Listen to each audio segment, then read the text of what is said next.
Do-do-do-do-do. Let's see what we got going on here. Do-do-do-do. Do-do-do-do. Do-do-do-do. Do-do-do-do. Let's see. Alright, we're going to get started here in just a minute.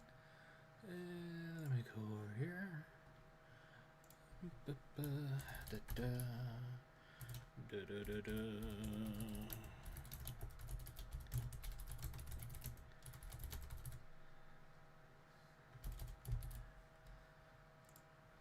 Alright, we got that going.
Alright, looks like we're ready to go.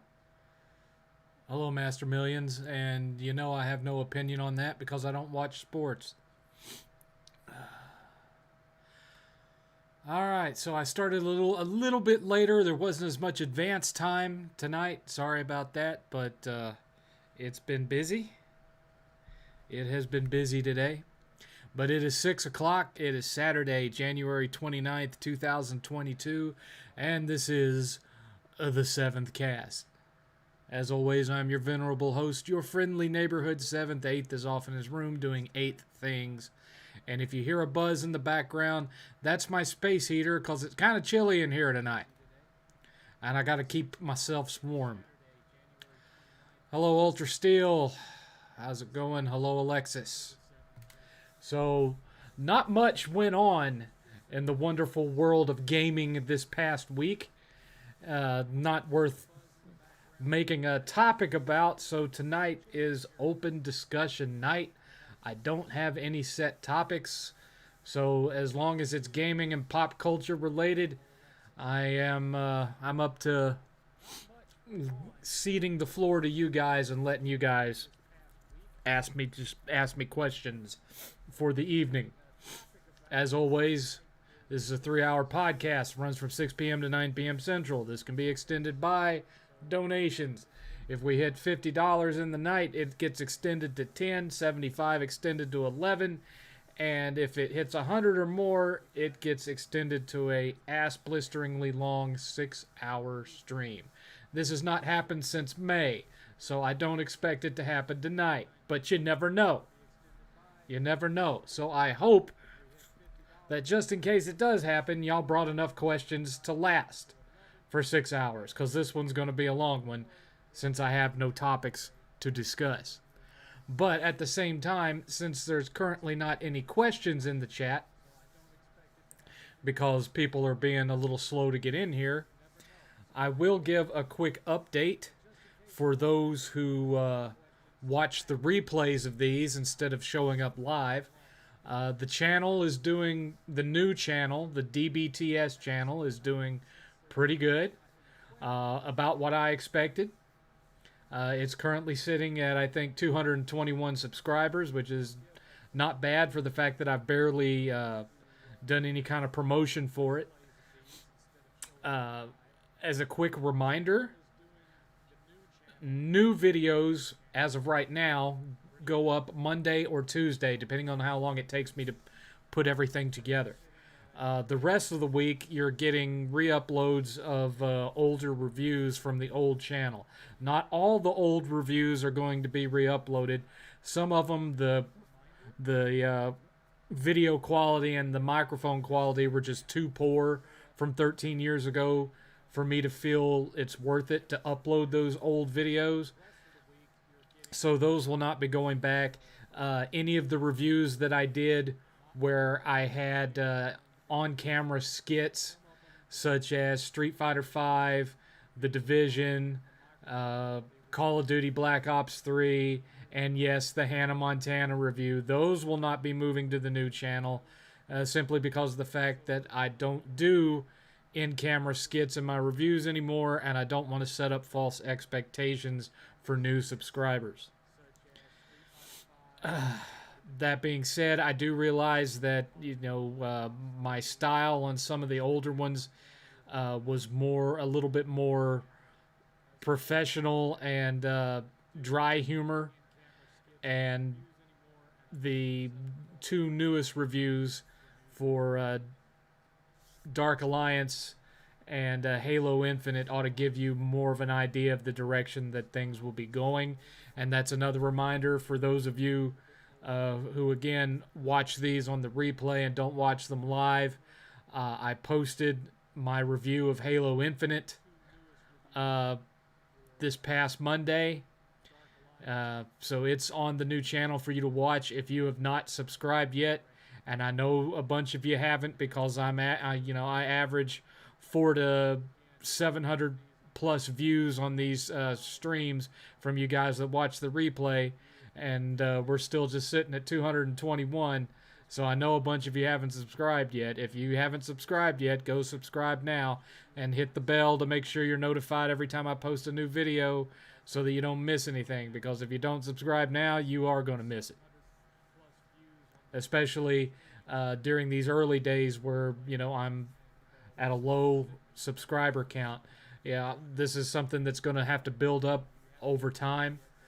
With this channel, I'm basically starting over as far as my reviews go. It's not going to be an overnight thing. I'm not going to blow up like I did when I first started, simply because of the fact that, back when I first started, I had Solid Rev and El Presidor and a bunch of other established people that were promoting me all over the community. I don't have that anymore, and I certainly do not have guys like Icy Rhythms posting negative reviews of mine onto forum boards like Reset Era and I can't remember the name of it, the forum board that spawned Reset Era, which is the whole reason why some of my other stuff like the Xbox One review and my Division review exploded the way they did, was because there were people in the community that were taking it upon themselves to take my stuff and promote it onto all these message boards and other communities.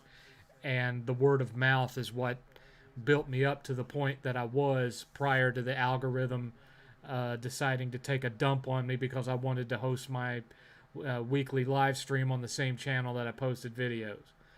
So, long story short, if you haven't subscribed, go subscribe. Again, it's DBTS. So, let's head on over to the chat log now and we see what we got going on in here. Hi, Juggernauts. Thoughts on the Uncharted Legacy Collection for PS5? I have no interest in buying it. I've already platted Uncharted 4 on PS4, and I only played 5 to 10 minutes of Lost Legacy, hated it, and turned it off. So the Uncharted Legacy Collection does absolutely nothing for me whatsoever. Couldn't care less about it. All right, Ultra Steel. 7th, would you ever use Just for Men on your beard? Well, I used to dye my beard regularly, and then this whole this whole coof thing happened, and so now I don't care because I never go anywhere, and I don't go into the office. I work from home, and so it's just me, sitting around in basketball shorts and a t-shirt most days of the week. The only person that I'm around is 8th. He doesn't care what color my beard is, so I don't bother dyeing it. If I ever get to the point where I'm regularly going out on the regular again, then I'll probably start dyeing it again. 7th, what's better, Rift Apart or Crack in Time? My personal preference, not graphically, but my personal preference is a Crack in Time because I felt it had a better villain and it had a lot more little modes and stuff that you could do to extend the play time. And it had the Rhino 5, which is much better than the Rhino 7 in Rift Apart. It's a much better gun. Greetings from the Netherlands. Thank you, Ace of Hearts. Always good to talk to people overseas. I have a few people on Twitter that I talk to from all over Europe. One of which lives in Finland, a couple in Germany, one in France, several in the UK. So always welcome here. Feel free to ask questions. Hey, Chris G, how's it going? Oh, and I finally got the monetization settings fixed on this account. As you guys know, I used to be with Screenwave, and Screenwave dropped me this year. And so I had to switch back just to being a regular YouTube partner as opposed to being a Screenwave partner, which meant that I had to redo all my monetization stuff. And YouTube doesn't send you money until you hit your account size hits $100 or more. And on top of that, there were some settings in there that weren't set right because one of the fields in it had my channel name in it instead of my legal name. And so when I sent my documentation verifying who I was, it didn't match that one field. And so they weren't sending money.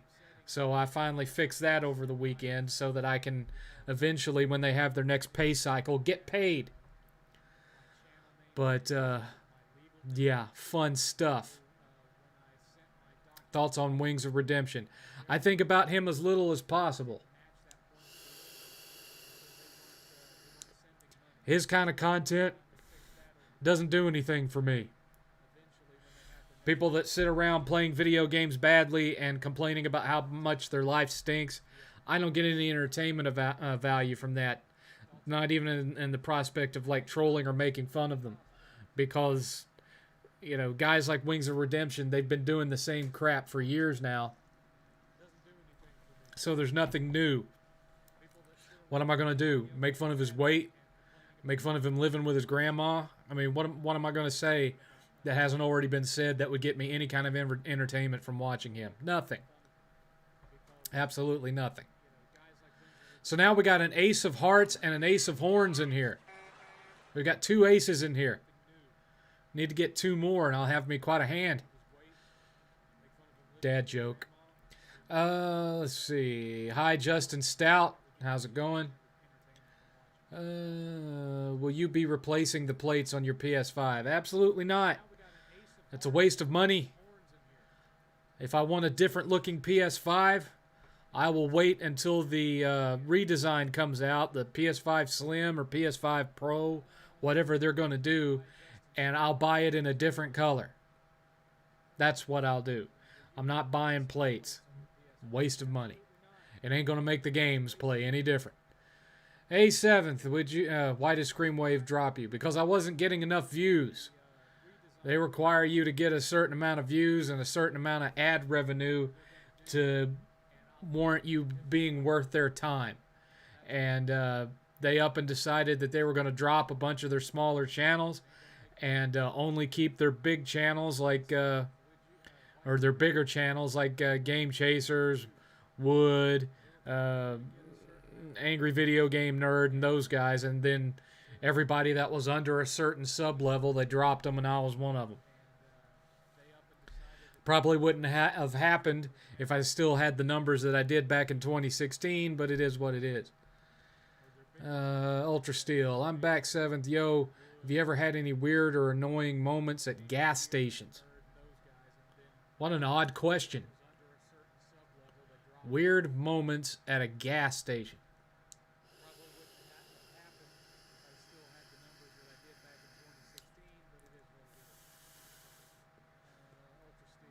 I went to a gas station with a girlfriend one time, and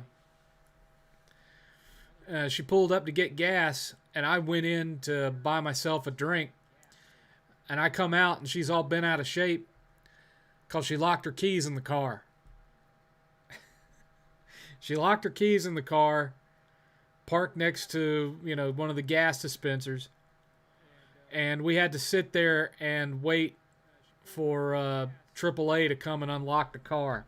That's the weirdest, I know it's a boring story, but that's the weirdest thing that's ever happened to me at a gas station. And of course, nowadays, I hardly ever go to gas stations because I don't go anywhere. I've had the same tank of gas in my car for almost a year at this point because I finally filled it up like last May. Busy as usual, just got my phone on deck. Cool. Al, Ace of Horns, $5. Thank you, Ace of Horns. Let me get you a dollar bill going. There you go. Dollar bill, y'all. Ace of Horns. Now, Ace of Horns asks, hey, 7th, would you do a console review? Would you do console reviews on your new channel? Maybe you should do a DBTS for the Polymega. I can't do a DBTS for the Polymega because I don't own the Polymega. I only review stuff that I actually have. If I haven't had any hands-on personal experience with it, I'm not going to review it. It's just the way it is. And right now, they're on extreme back order because of the state of the world. So, and I don't have the money to buy one right now either. So, that one would be a while. Let's see.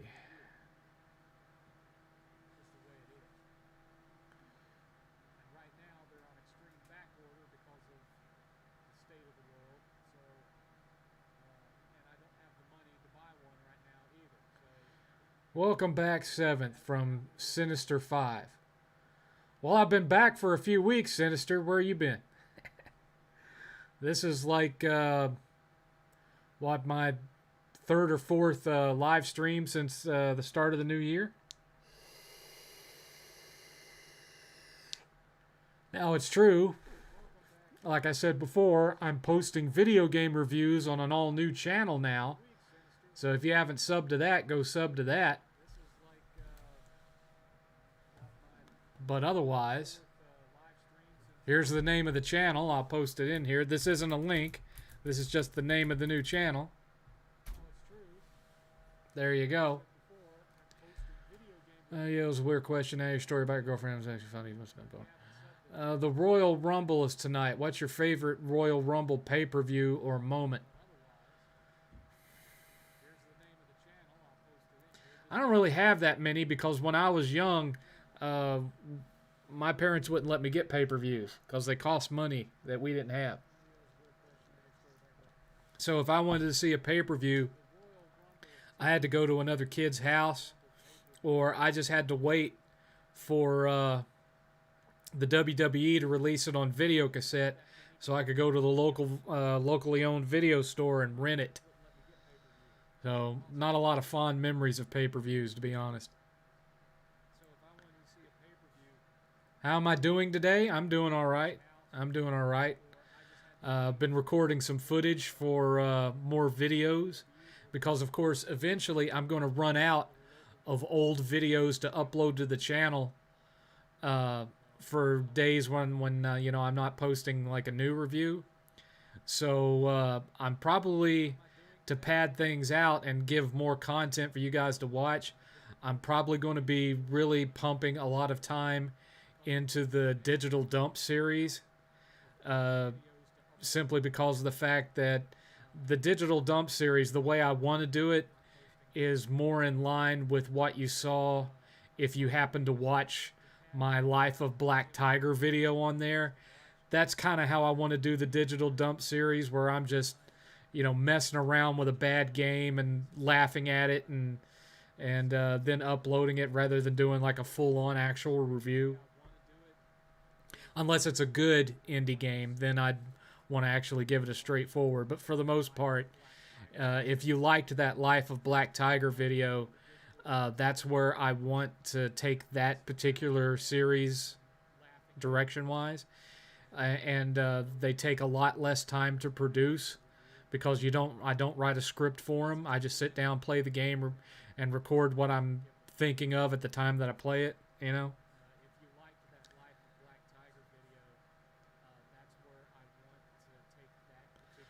From Ace of Horns, good point. I think the Polymega deserves a DBTS just because they screwed you over. Yeah, well, yeah, unfortunately, I have these things called morals, and they prevent me from doing an actual review of a product I have never experienced.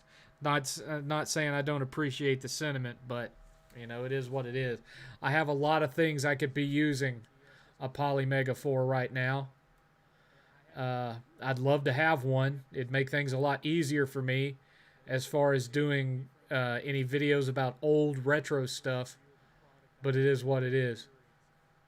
Already subbed. Good. Good stuff. Like I said, new reviews go up Mondays or Tuesdays. A7th, what's cooking? Well, nothing right now. I'm in here. 7th, have you ever heard of Earthworm Jim? Are you serious? Have I ever heard of Earthworm Jim? Oh, Lord. It's a game, and there was a cartoon of it. Yes, I know. I I know Ultra Steel. I know. 7th, do you have a personal favorite gaming magazine you used to read? Well, of course, I really liked Nintendo Power back when I was an actual, I was regularly playing NES and SNES. Once I got out of NES and SNES as far as buying new games for them, I lost all interest in Nintendo Power because then Nintendo Power became all about N64 games, and I hated and still hate the N64. But there were other game magazines that I read. Of course, I read GameSpot, uh, or what the magazine that GameSpot spawned out of, anyway. I read Electronic Gaming Monthly. That one really was the big one at the time. Was Electronics Gaming Monthly. Everybody read EGM. But one of my favorites that didn't last very long was Video Games and Computer Entertainment, VGCE. And the reason I liked it was because they didn't just have these little tiny blurb reviews like GamePro or EGM had. They had these multi-page reviews that really went in depth on the game and really gave you a good idea of what to expect. And so I really liked that magazine.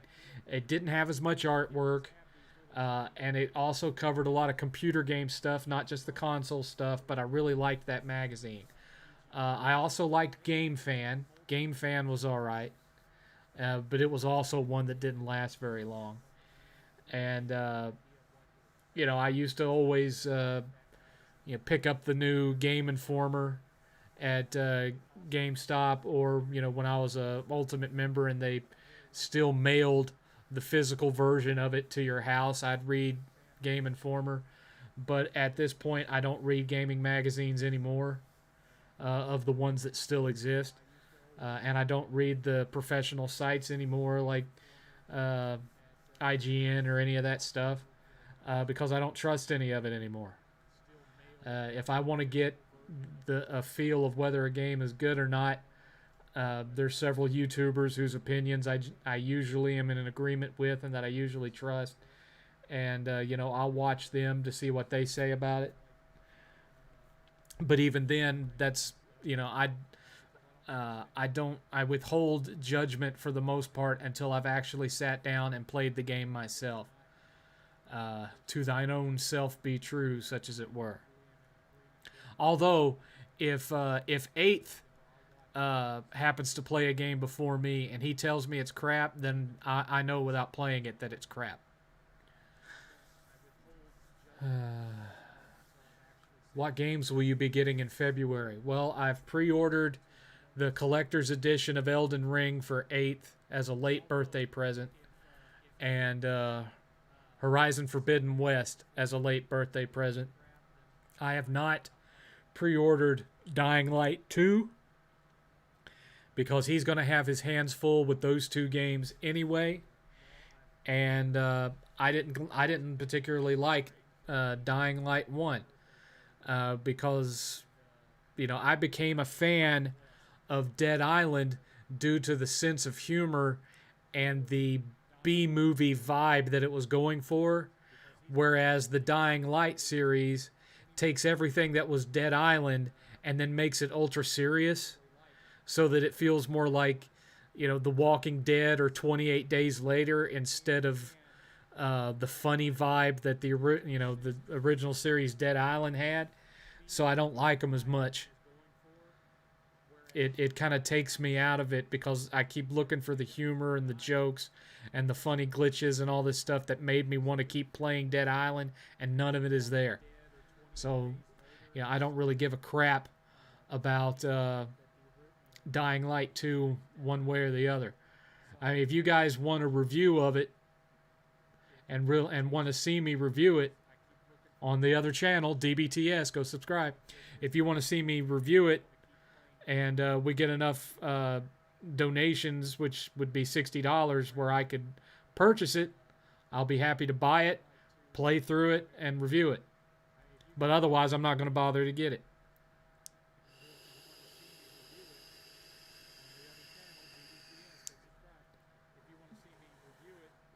Let's see.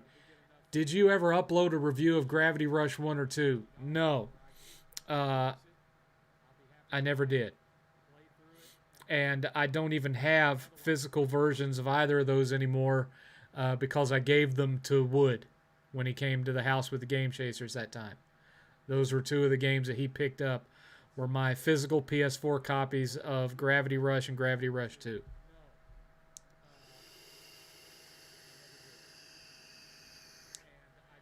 Ultra Steel, Earthworm Jim was on everything. It was on Super Nintendo. It was on Genesis.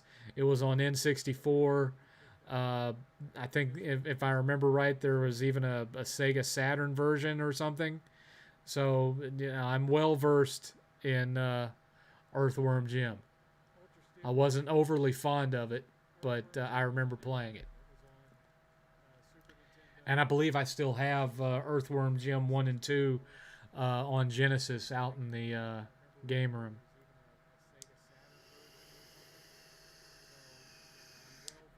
No, I've never been to Japan, Ace of Horns. I would love to go there, but it's expensive, and right now it's not worth the risk. From Dizzy123, I'm surprised that you hate the N64. Was it the controller? Yes. And it didn't have the best library, but yes. 7th, have you played Dark Cloud 1 and 2? I'm asking because I played and finished 1, but starting 2, I'm finding issues with it. Well, they play a lot differently. Dark Cloud 2 really feels more like a more traditional third-person action RPG, and there was a lot more strategy to the original Dark Cloud, and it just played a lot different. I've played them both. They were both made by Level 5, fantastic studio. I have them both. They're both sitting on my shelf right now.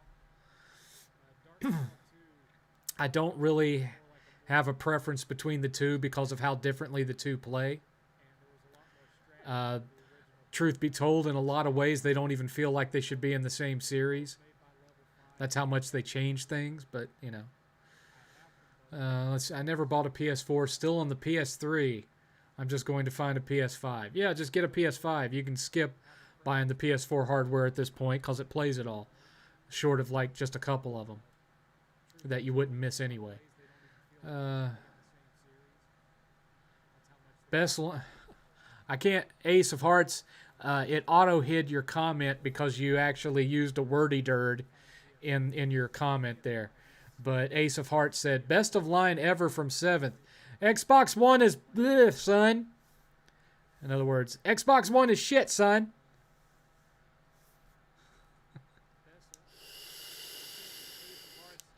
My most popular video of all time, over 1.2 million views. Some of the guys that try to get under my skin on Twitter for the current view counts I get have never even come close to getting that many views on one video. And they hate when I point it out. Thoughts on Microsoft shoving subscription and download-only content down the industry's throat?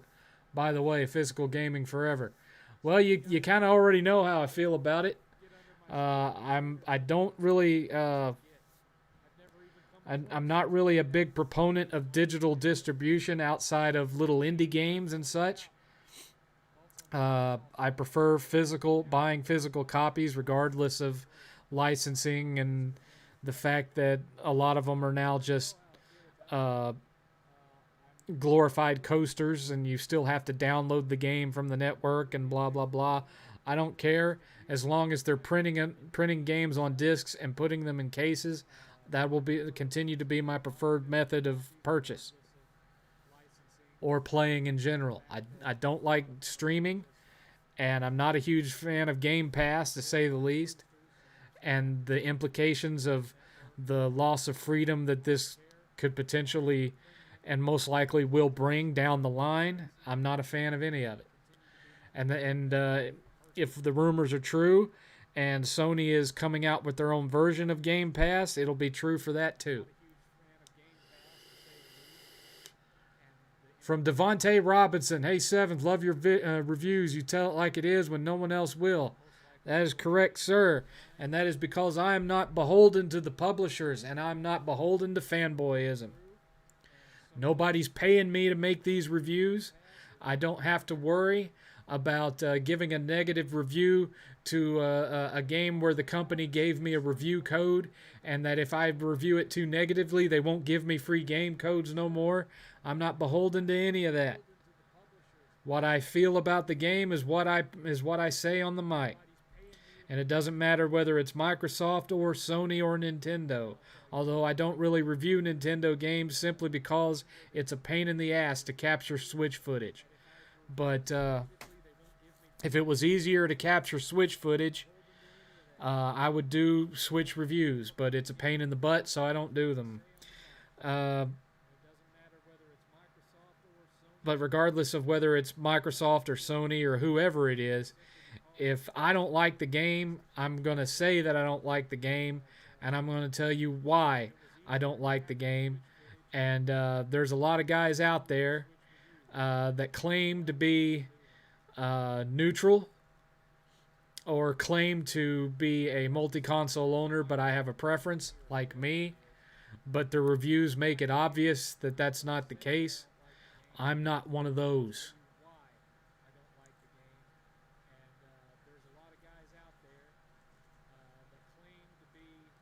Your Xbox One video was hilarious. That's another one that won't be going to the new channel because it's all just me sitting in front of a camera. And again, I'm not wanting to set up false expectations for what new viewers are going to get. I don't want to do that. You ended up being right about the Xbox One. Yep. I've been right about a lot of things recently. Unfortunately. Been right about a lot of things. Yes, if there is a physical copy of the game and it's not like some super rare thing that's multiple hundreds of dollars, I will buy the physical version. Like I'm still waiting for my physical collector's edition of Scott Pilgrim to get here.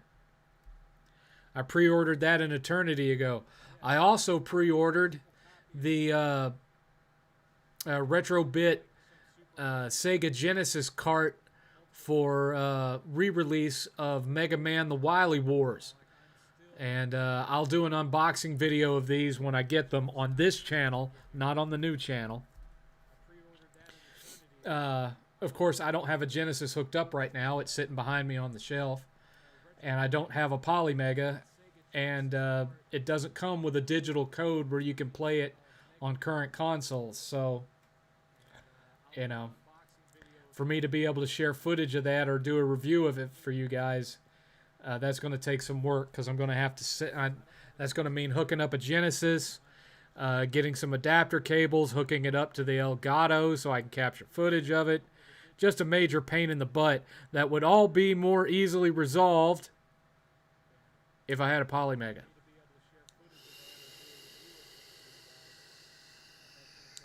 Because if I had a Polymega, I could have the Polymega sitting right here in front of me, perpetually hooked up to the Elgato, never had to be unplugged, and I could just pop that Genesis card in there, rip the ROM to the SSD, put the game on the shelf so it never gets any wear and tear, and record footage off the Polymega for you guys.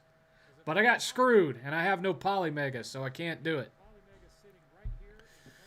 I already bought about 30 PS4 games off the PlayStation app during the holiday sale to start when I find a PS5.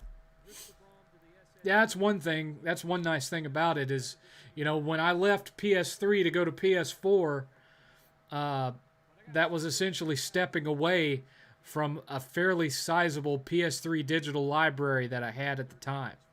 And they're all still installed on my PS3. Anytime I want to play them, I just got to hook my PS3 up and they're still there. But it's been a lot easier this gen because I installed all of my PS4 games onto an external hard drive, and I have that hooked to my PS5, and so I can play every digital game that I ever bought that was a PS4 game, and it not even take up space on the SSD, and it works just like a charm. It's awesome. I've got like 500 or 600 of them on there.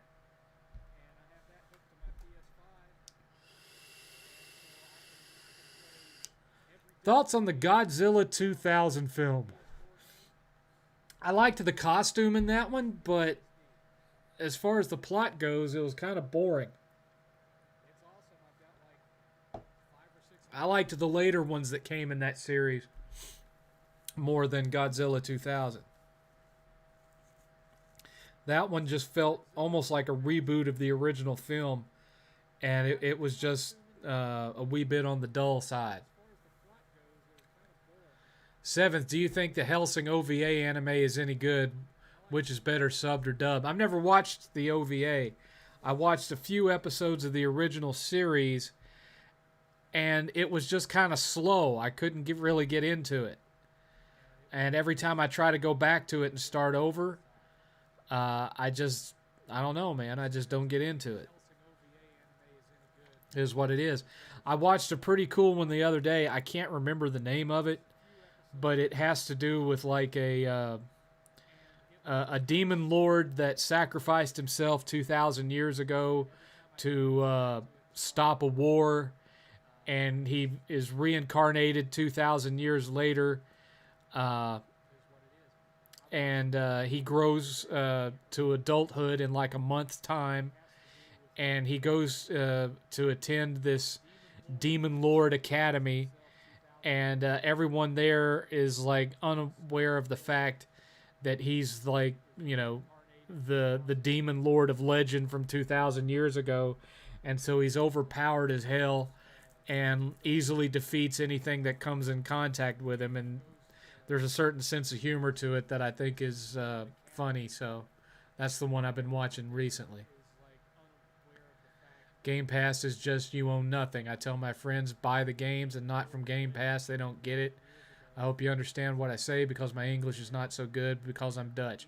I understand what you're saying. There's a lot of negatives to Game Pass that the people that kiss its ass aren't thinking about. I'll give you a good example.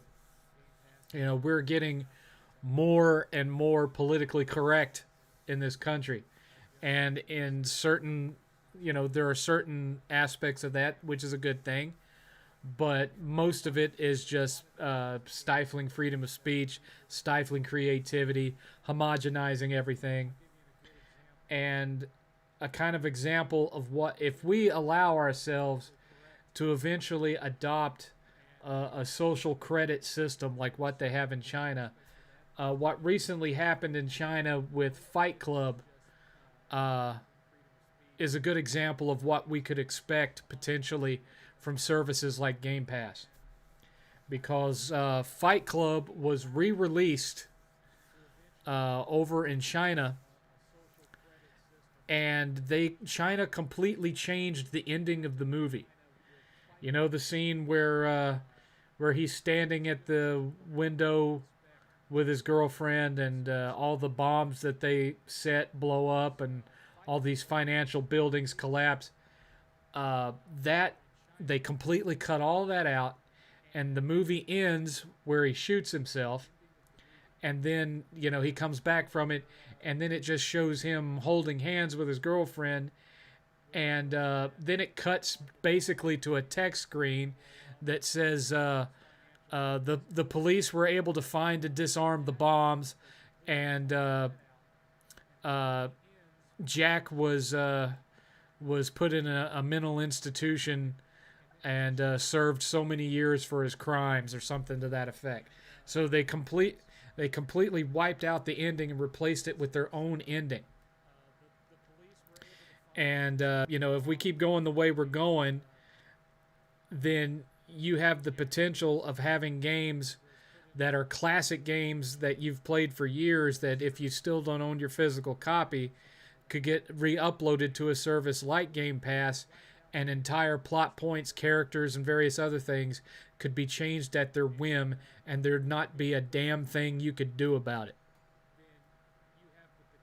You give up a lot of freedom when you adopt these digital distribution platforms.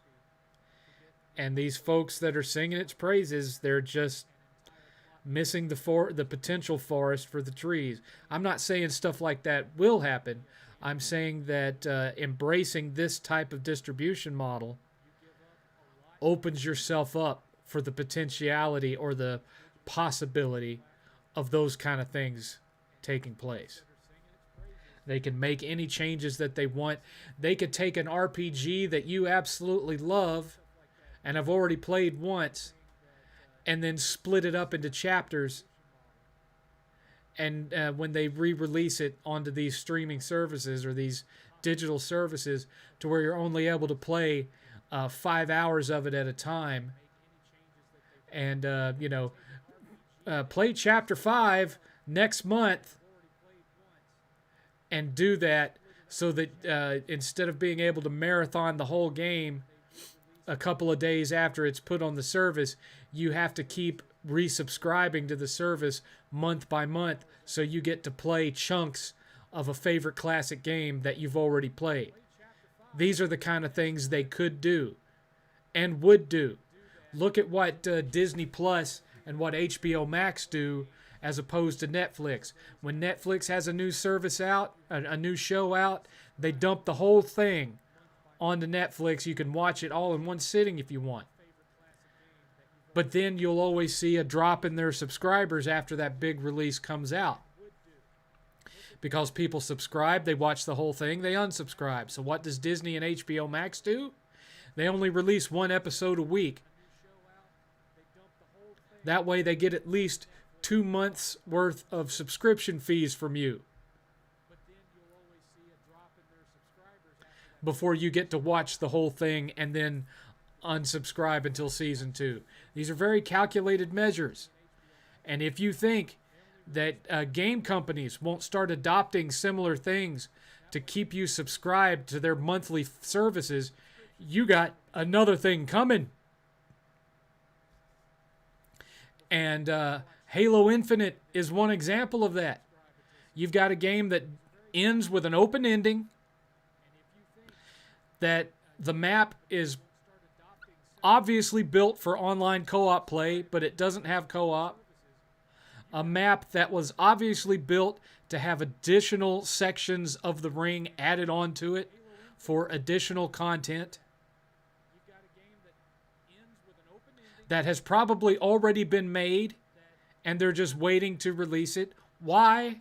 To keep you subscribed to the service.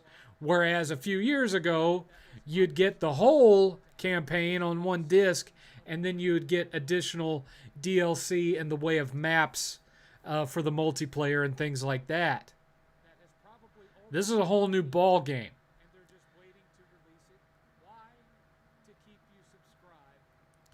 And there are interviews with Phil Spencer talking about the games as a service model and how he would like to see, as opposed to entire games having to be ready to go on launch day, releasing them in monthly segments. I've seen the interview.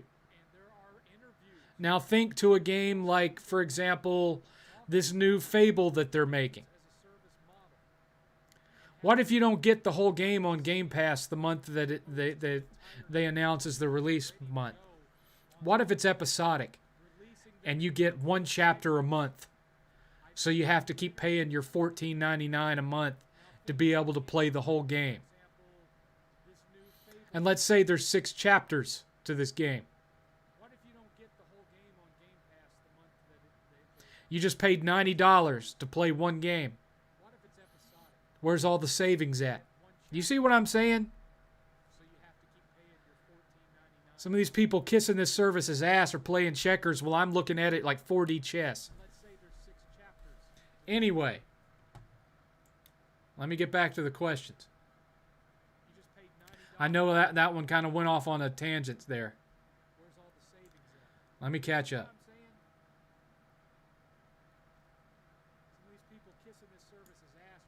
Will Nintendo's current business model work for their next hardware? I think they're going to have to modernize. I think they're not going to have a choice eventually. I don't think this can work for them forever. 7th, where's the best place to go to get a physical copy?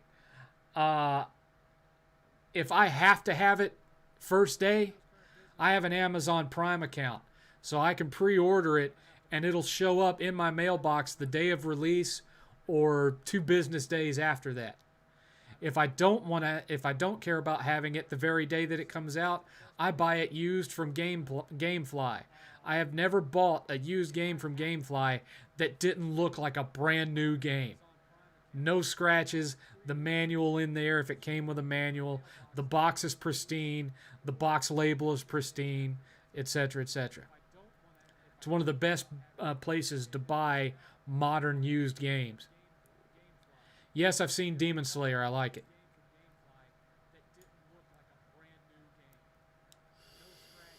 Favorite Godzilla 70s film? I don't know. Because to be honest with you, I never really, up until that most recent series that ended with Final Wars, I never really paid all that much attention to the year that it was made.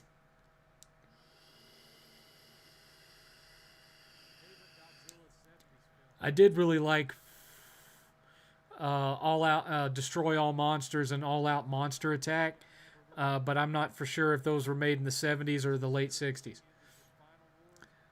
Hi, Nihon-sama. No, I don't think it's called Welcome to Demon School. I can't remember the name of it. It's not even available on Funimation. You have to watch it on Crunchyroll.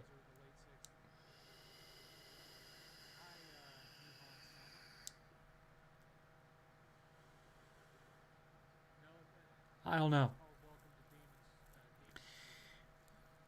If J-Chip was in here, he'd be able to tell you what I was talking about. Is it frustrating seeing things you predicted come true? Right now it is. Because this is what I've been dreading for 13 years. And I'm watching it all happen right in front of me. And it sucks. Yeah, that's another good example, Dizzy. With the remastered Grand Theft Auto games. You had music missing. Things changed around in the game. Of course, that was on the physical version too. But in the event that everything goes pure digital, you're not, and you don't, and you didn't keep your original console that those original games were made on, the only way you're going to be playing that game is to play this modified version that they have. I mean, look at the original Star Wars trilogy. There are people that hate the special editions. And the only alternative they have is to watch them on VHS or Laserdisc, because Lucasfilm has never re-released the original pre-special edition versions on DVD or Blu-ray, and they're not available on any streaming service unless you sail the high seas and consider that a streaming service. All you can get are the modified versions.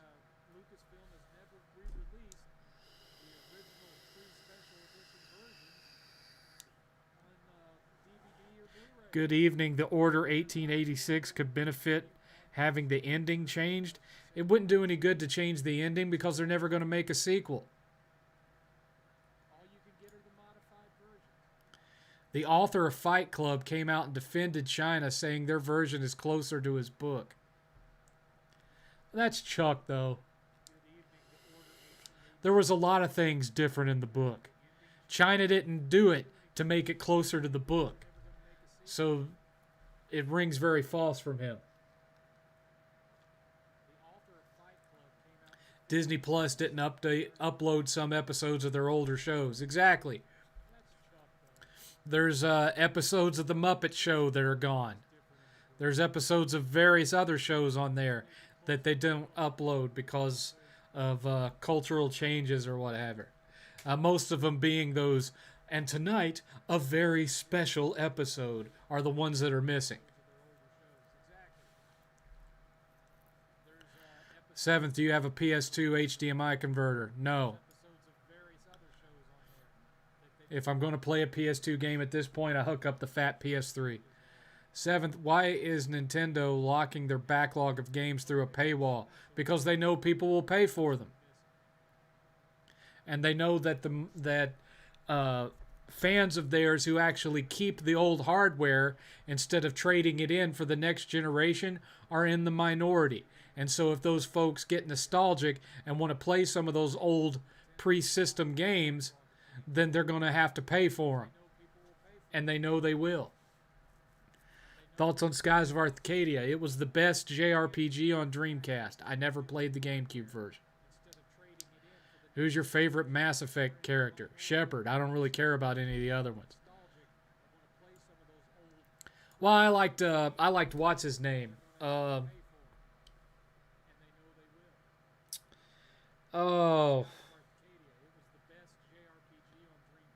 big Grogan or whatever, the big lizard guy, big bulky lizard guy. He was funny.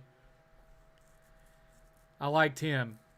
He was funny. The rest of them didn't really care about one way or the other.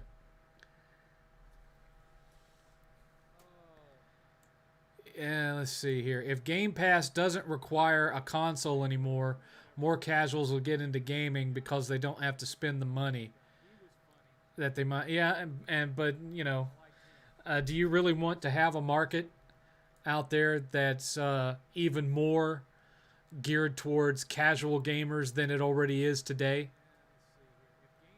Because I certainly don't. I think Perfect Dark is rumored to be episodic. Fantastic. I mean, this interview I'm talking about, Spencer was talking. He points out Netflix and these other streaming services and speaks to the strengths of the games as a service model. And when I read that interview a long time ago, I spoke about it and said, be careful falling in love with Game Pass so much, because Phil really seems to like this games as a service model. It's all right, wannabe. Not everybody can be on time. 7th is the same thing with the Final Fantasy remake being episodic instead of releasing the whole thing and not in pieces. I think part of that is because of how much they decided they wanted to expand it and how much bigger they wanted to make it. and they knew that if they released all that in one chunk, that one, it would take them another close to decade to finish it, and two, uh, they wouldn't be getting a return on their investment having it all for one $60 price.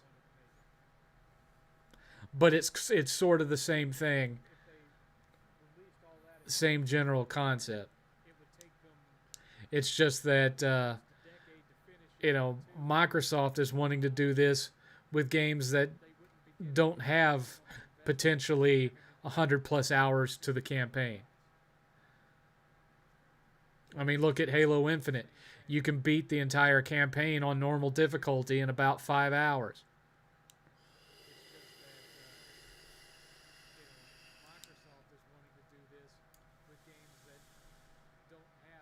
So I went to the motorcycle riding academy at Harley Davidson. I didn't pass the exam, but completed the course. I have to go back and try again. I failed because I dumped the bike. Riding motorcycles is not easy. It takes a while to get used to. 7th, do you ever multitask while playing games? I've eaten pizza while playing, but then my controllers would get greasy. I try not to eat while gaming for that exact reason. I don't really multitask that much. I keep my phone by me on speakerphone so that I can, talk to people if they call while I'm playing, and that's about it. Do you think Sony will look into nabbing a publisher, or will they continue getting smaller devs? I mean, I'm not putting anything out of the realm of possibility, but I feel like they're going to stay the course and keep doing things the way they do them. My preference would be that they learn from Insomniac's model and just reinvest in the studios they already have and get them all functioning under the Insomniac model, which is to have the studio split into two separate studios so that they can be releasing a new game every 1 year to 18 months instead of having everybody work on one game.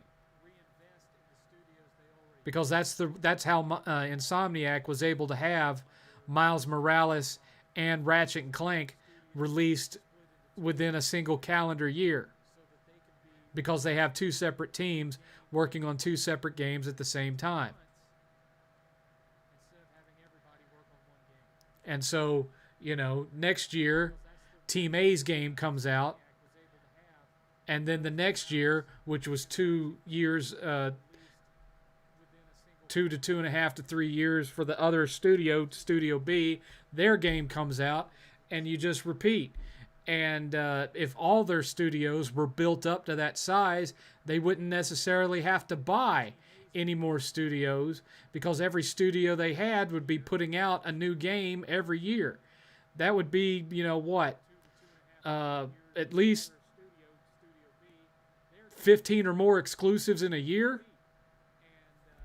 More than one a month? That's what they ought to be doing. But, my gut tells me that they're just going to stay the course and keep buying up smaller studios and then building them up. We'll see. But if they were smart, they would focus on expanding the size of the teams they already have, so those teams could work on multiple games at once instead of, like Insomniac does, instead of just putting all their bread, their eggs into one basket with every release.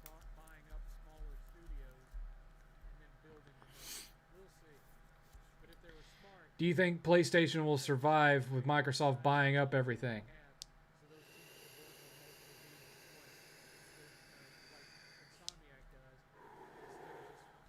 They will survive, sure. The question is, in what form will they move on? Because what Microsoft is doing is basically further contributing to the inevitable demise of what we think of as the traditional console market.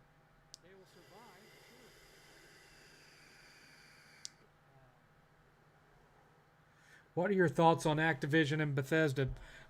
Honestly, Bethesda was more of a loss to me than Activision was, because Activision, the only thing that Activision puts out that I was still playing was the Diablo series. I don't play Call of Duty. I'm not a huge fan of Spyro or Crash, and I don't care about World of Warcraft. There's not much made by Activision that I give a crap about, and a large uh, number of Activision's releases, they didn't even develop them. They're just the publisher for them. They're licensed games, so Microsoft still doesn't own those, even though they bought Activision. All they own, if anything, are licensing contracts for those properties. But if those licenses have expired, then they don't even have that. Case in point, that's the reason why the Transformer Cybertron games weren't added to the backwards compatibility list. Because Microsoft no longer had a license to publish them and didn't want to pay to re-up those licenses. Probably because Activision no longer had the license from Hasbro to make Transformers games.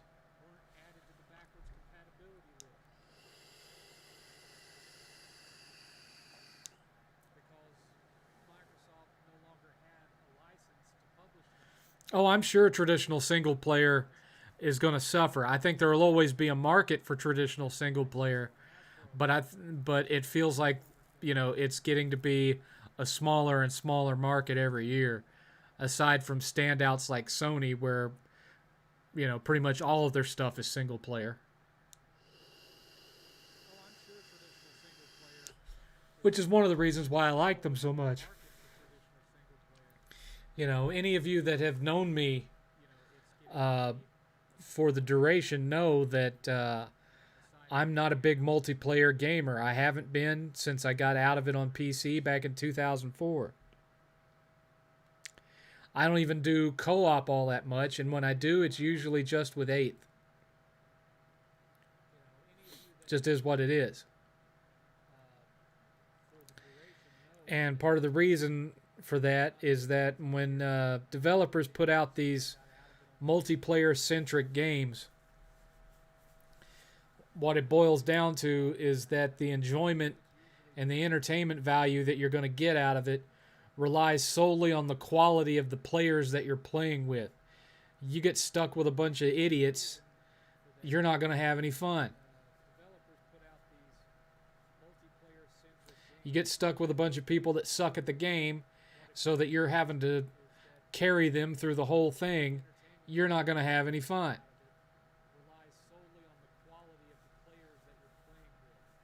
So then it becomes I only have fun when I play with my friends.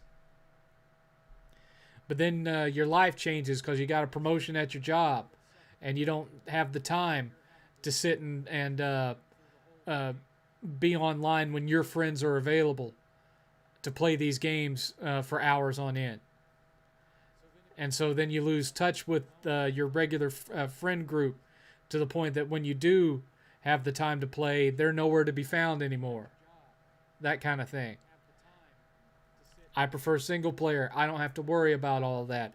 I can get engrossed in a story, and I can get engrossed in the gameplay and the progression in the game loop, and the graphics and the world that these people have created for me to walk around in, and I'm just fine with that.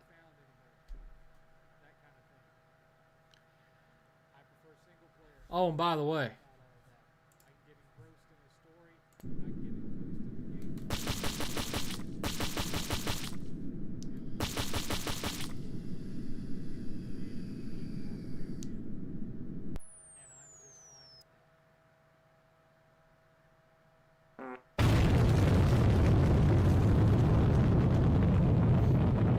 it is 7 o'clock. We have 2 hours to go. We have had one single $5 donation. we are $45 short of the 10 o'clock extension.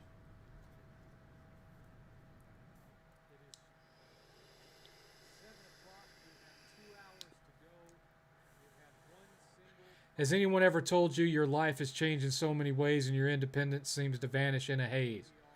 Well, that's kind of what I just said. Thoughts on Xbox fanboys becoming arrogant again? I knew it was going to happen. How long will it be before we can buy a PS5 or Xbox on the fly? I think it's going to be probably another year.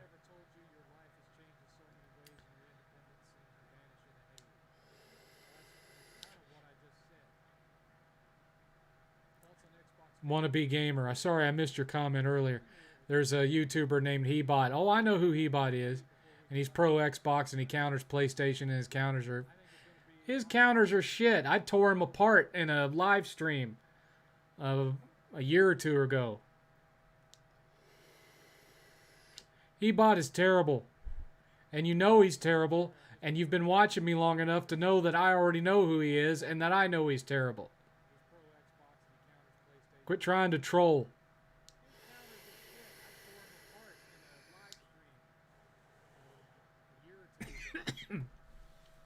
Thoughts on the High Dive anime streaming service? I'm not familiar with that one. I have Funimation. And then I have a free with commercials Crunchyroll account. I don't have High Dive.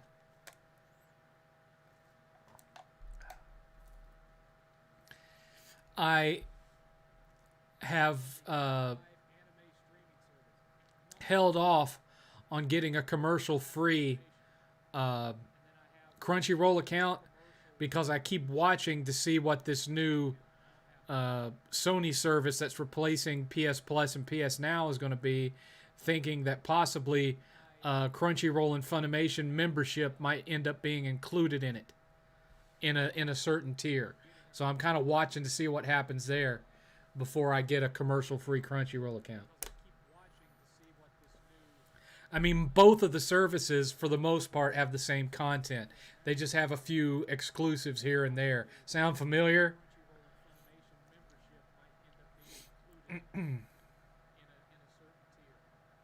Do you wish that you had more influence on YouTube so that people can get to hear what you say? I don't want to have influence on YouTube in that, my opinions have more sway, but I would like to have a higher subscriber count, just because, I don't make these videos just for me to sit and watch them for myself. I make them so to watch other people watching them and laughing at them and commenting on the jokes and that kind of thing. I do it for the interaction. And the more people that watch it, the more interaction I can have and the more conversations that it can inspire and what have you. Has nothing to do with the influence of level of my opinion or the amount of money that I make off the ads or any of that, because I don't make crap off the ads one way or the other.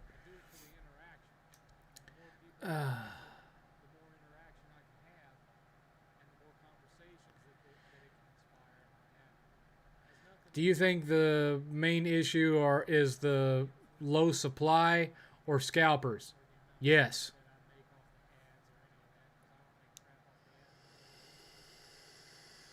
I've tried to find that live stream of you ripping into Hebot, but I can't find it. Is it still up? It's still buried in there somewhere. I don't remember when it happened. I want to say it was during the summer months a couple of years ago, but I can't remember. Did you like the Deadpool game? I thought it sucked. It was like a 4.5 to a 5 on my scale. Yeah, it was average. The main thing that made it fun was all the jokes and the gags.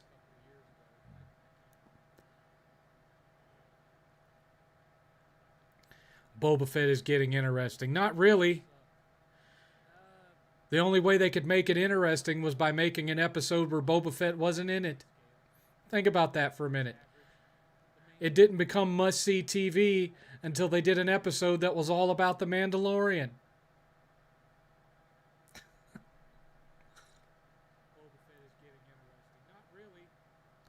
Why would Sony allow God of War on PC? So they could squeeze some more sales out of an old game? That's what it is. Just to squeeze some more sales out of an old game.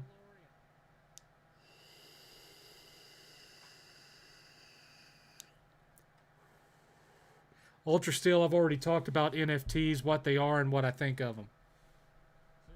And you were in the stream that I did it on.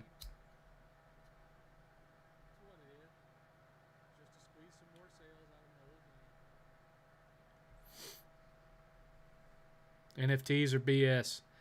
You don't need me to explain why they're BS. There's been plenty of commentary, including my own already, that you could reach out to, since you appear to have already forgotten what I said about it.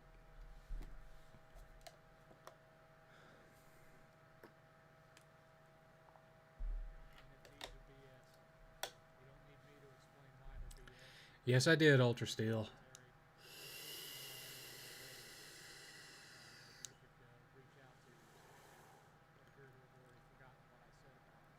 Do you have a prediction of who's going to win this console generation? It's harder to say because, for one thing, the definitive criteria of who won a generation is changing. Do we do it by how much hardware was sold the most? Do we do it by who had the most subscribers to their service?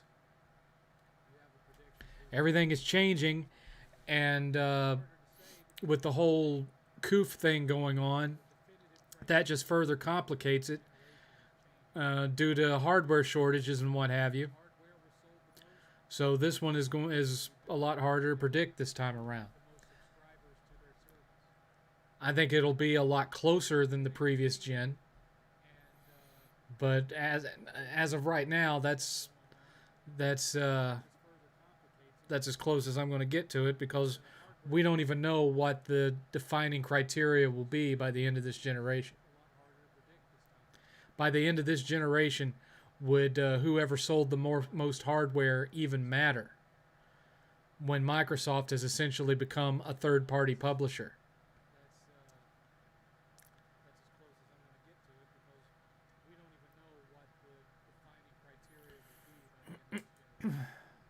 Sony's CEO didn't get in trouble for pedophilia.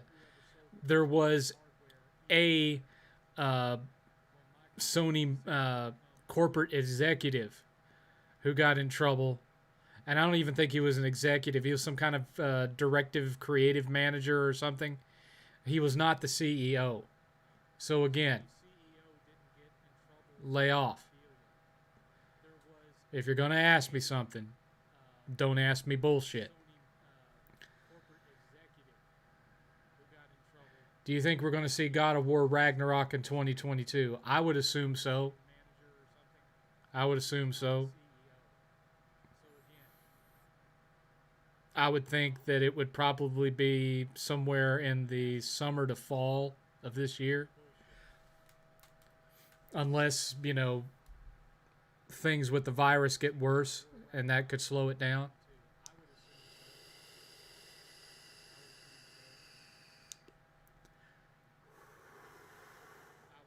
Because remember, it's already been delayed once. So the potential is there.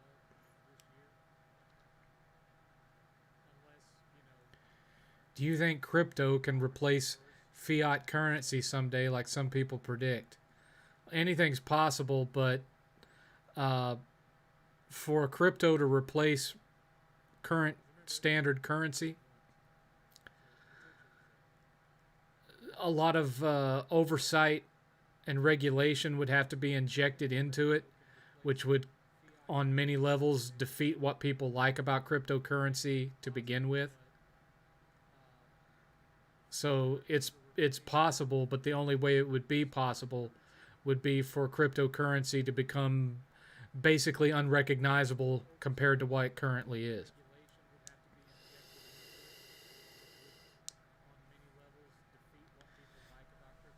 PS5 hasn't sold more than PS2. PS5 had a better sales units in launch year than PS2 did, as I understand it. PS2 didn't really have... It had a really good launch year. Good enough to pretty much seal the fate of the Dreamcast, but it didn't do as well as it could have because a lot of its launch games were lackluster. There weren't there wasn't much in the way of must-have titles in the launch year of the PS2.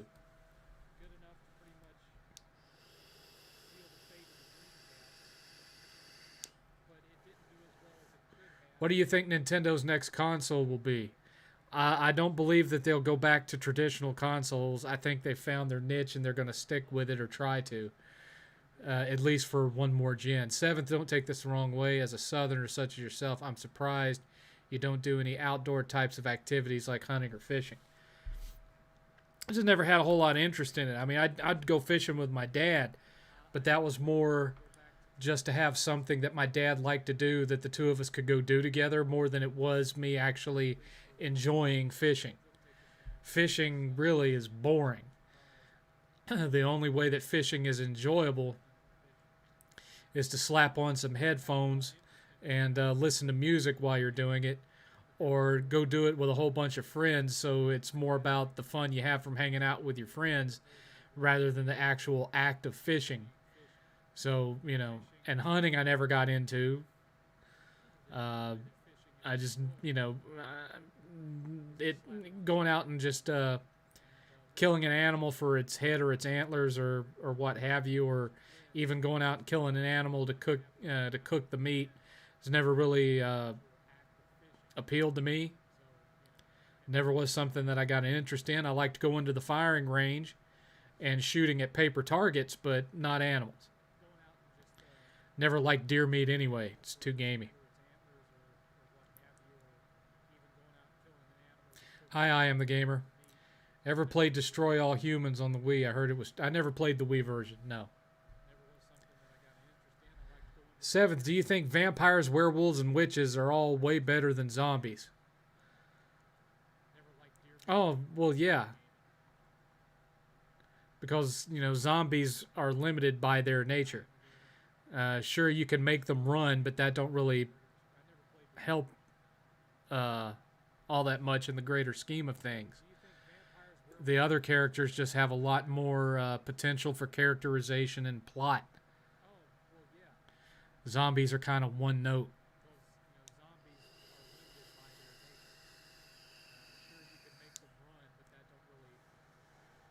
What console had the best launch lineup in your unhumble opinion?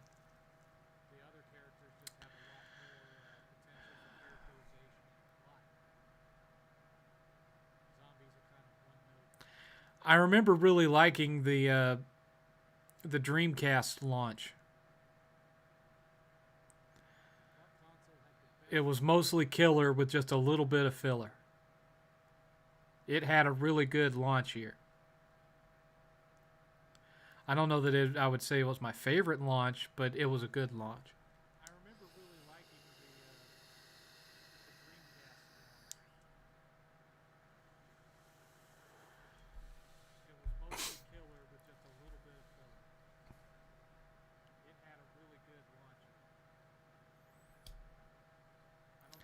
Have you ever been diving? No. Ever had duck meat? No. Have you played the remastered version of Destroy All Humans? I did a review of it. Did you not watch it? I swear. Do you think the 3DO would have done well with a better price? No, because it didn't have the software. Had a few good games, most of it was crap.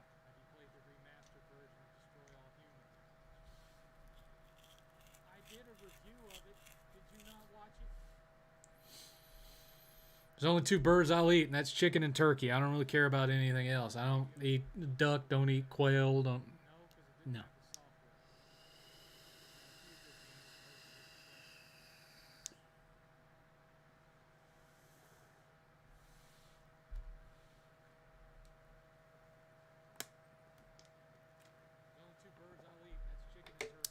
Thirsty tonight.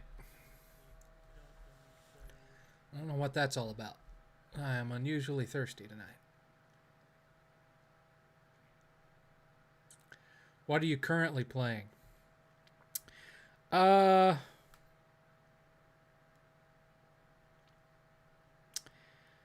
I'm at the last boss of an indie game called Arietta of something or other. It's kind of a 5 to 6 hour Zelda clone. I can't remember the full name of it, but Arietta of something. And I'm at the last boss of it, and I spent a few hours playing Persona 5 Strikers earlier today. Put a few hours into it.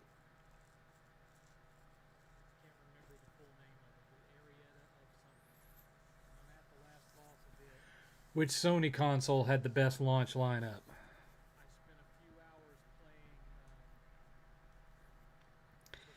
Well, I don't really remember how good the PS1's launch lineup was because I didn't buy a PS1 until the Saturn died. So by the time I got into PlayStation, it already had hundreds of titles out. Uh, PS2's was pretty meh. PS3's could have been much better too. Although, you know, if you consider launch year, you had Resistance, you had the first Uncharted, you had Ratchet and Clank Tools of Destruction, you had Heavenly Sword. You know, their first launch year had a lot of heavy hitters. So probably PS3. Have you ever been able to convince someone? But then again, PS4 had a lot of heavy hitters its first year too. Infamous Second Son and what have you. But overall, I'd say PS3. Have you ever been able to convince someone that how the gaming industry is going with Game Pass is potentially dangerous? I don't really know if I've ever convinced anybody of it or not. I've just said my piece. It's up to them what they do with it. Have you played the SpongeBob Battle for Bikini Bottom game? I played the original on PS2 because I bought it for my son when he was little to play on the PS3. But I have not played the remake of it that came out. I have it because Eighth wanted it for nostalgic reasons, but I haven't played it. It disappeared into his room, and I've never seen it. Yes, the free PS Plus Persona Strikers. I also own the physical copy for PS4. I just never got around to playing it, and so I noticed that it was free on PS Plus, and so I just downloaded it and started playing it.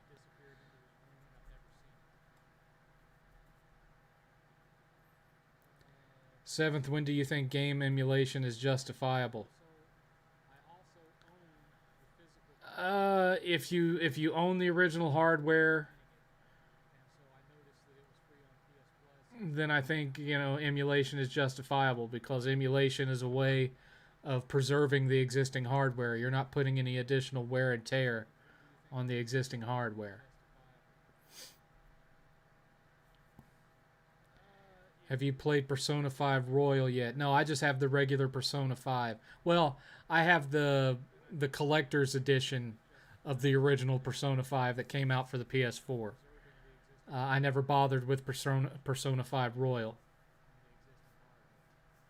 So I couldn't tell you what was different between it and the base game because the base game is the only one I've played.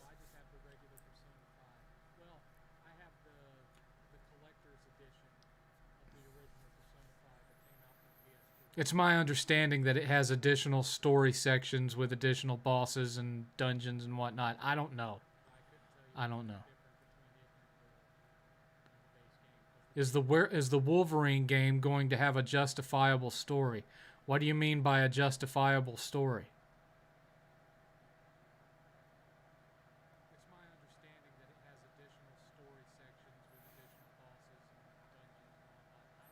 Elaborate on that.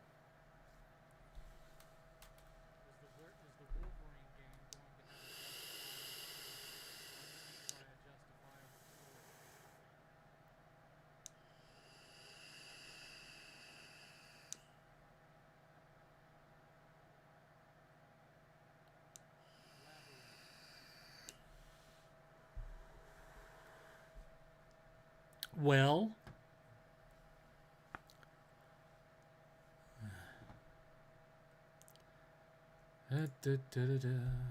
check something real quick.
I mean, a strong balls to the wall kind of story. It was my understanding that they had already stated it was going to be R-rated in nature.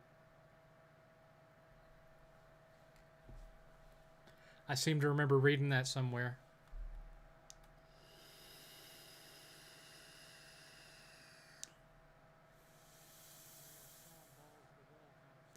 As far as where they're going to set it, insofar as the time frame in his life, you know, is this going to take place before he met the X-Men, after he met the X-Men, blah blah blah. I don't know. Oh, I am the gamer's comment got hidden because of his language. Hold on a second. Did you see that Horizon same asset using BS on Twitter? These fanboys are delusional. Yeah, like pointing out something that literally every big AAA developer does.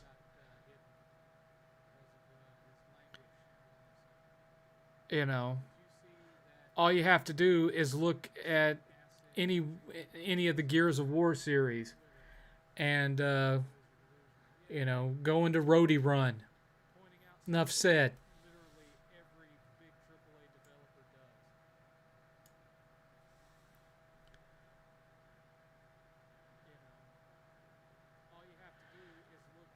So between Marvel and Sony, I assume that Spider-Man's success and now Wolverine being developed, there's an official partnership there as long as it's not a character owned by Disney.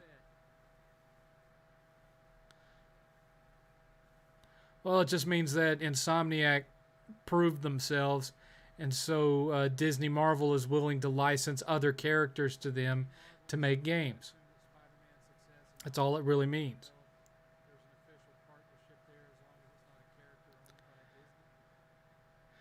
Seventh, are all of the original three Mad Max movies good? I like all three of them. I mean, there are some folks that don't like the third one because so much of it is spent with Max out of a car and just hanging around with these wild desert kids. But I really like Mad Max Beyond Thunderdome because there's so much humor to it. It's one of it. I wouldn't go so far as saying it's my favorite Mad Max movie, but I really enjoy it. Oh, look, another Russian bot.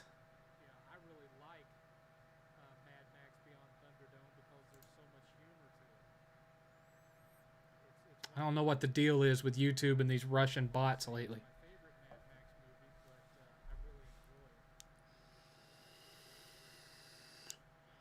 What Gears of War game was your favorite? None of them. I don't like that series. And I think the reason that I don't like it is because I started playing Uncharted before I started playing Gears of War. So going from Uncharted to Gears of War instead of the other way around, Gears of War just felt slow and plodding in comparison. Its gameplay felt like playing through molasses compared to the speed of gameplay in Uncharted 4.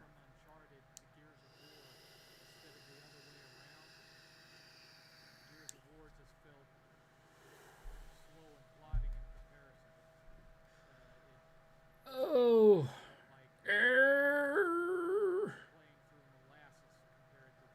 I'm having the aches and the pains. I'm getting old, fellers. I'm getting old. Past my prime. Past my prime. Oh, God. Past my prime. Put me out to pasture. I ain't got what it takes no more. Do you have a favorite rogues gallery for any superhero? Batman.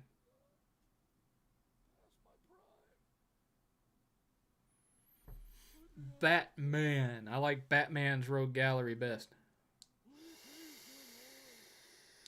Although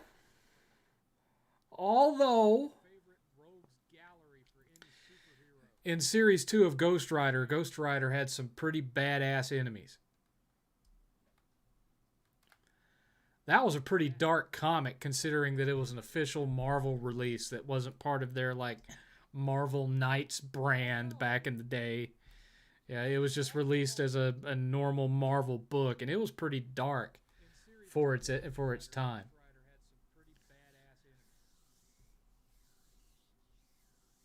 No, I've barely played Returnal.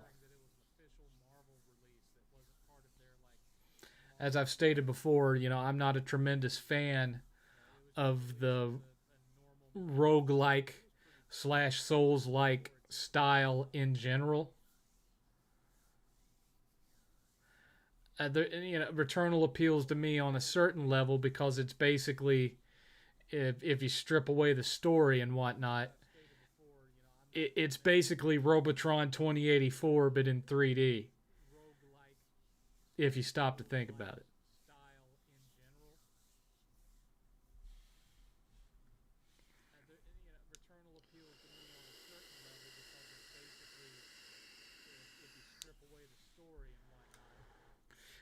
They basically took their concept of a twin stick shooter like Nex Machina and put it in 3D with AAA level graphics. That's what the game is. And of course you can jump in it.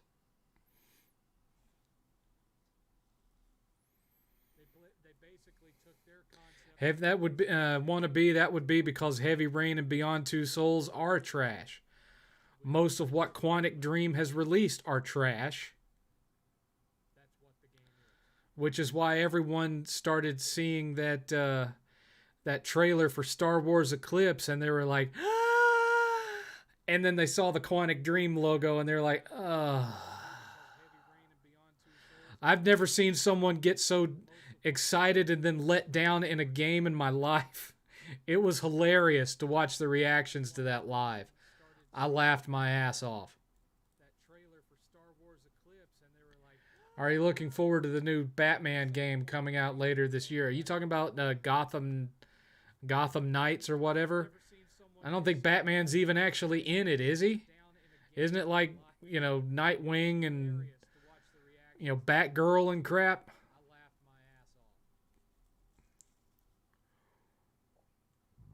If Marvel brought back Ghost Rider, who would you want playing Johnny Blaze? That's a very good question. That's a very good question that I'm not sure I have an answer for. Chris Pratt. God knows he's playing everything else. I don't know, man. Maybe it'd be better to go with an unknown. Less distracting. Part of the reason that the Ghost Rider movies failed was because it was less a Ghost Rider movie than it was your typical Nicolas Cage movie.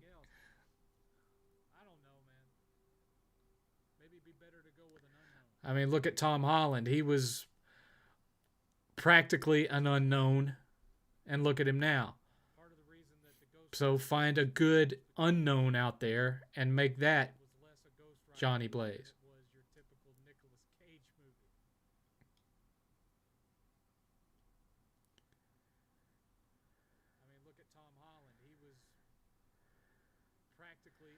Heavy Rain is one of the best examples of so bad it's good. Jason! Jason! I think Norman Reedus would be a sick choice for Ghost Rider. He's too old though. Maybe if they had made it back during when he made Boondock Saints, but now he's a little bit too on up there. I mean, if they did the Danny Ketch storyline, then he could be Johnny Blaze because he'd be playing old Johnny Blaze. But if they reboot the series to just be the story of Johnny Blaze, he'd be too old.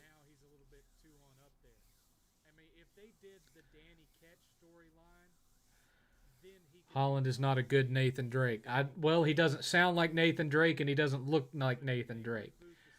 Unless you would consider it being like a prequel.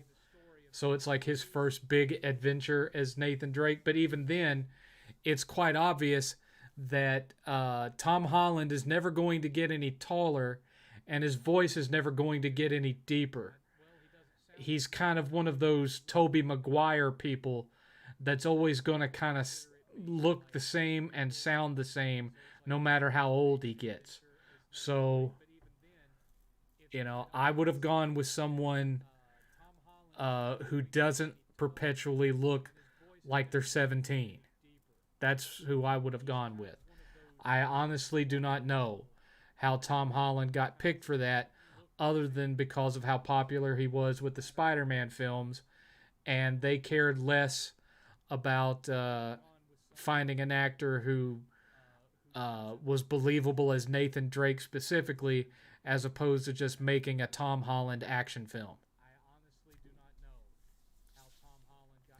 Android or Apple? I have both, but I prefer Android. 7th, couldn't Disney just de-age the actors? They could, but do they want to spend the money for that? I think they missed the boat not putting Nathan Fillion in an Uncharted movie. Well, maybe several years ago. I think really he's getting too on up in years to do that now.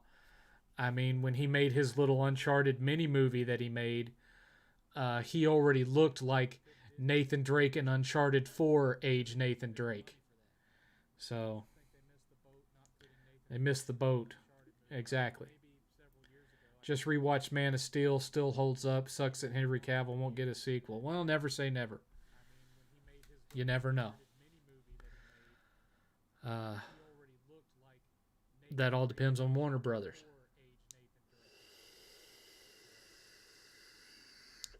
The Snyder Cut.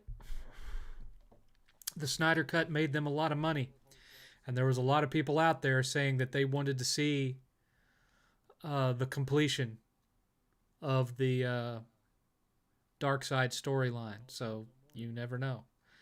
I guess it kind of depends on how badly Flashpoint messes up the timeline. Really.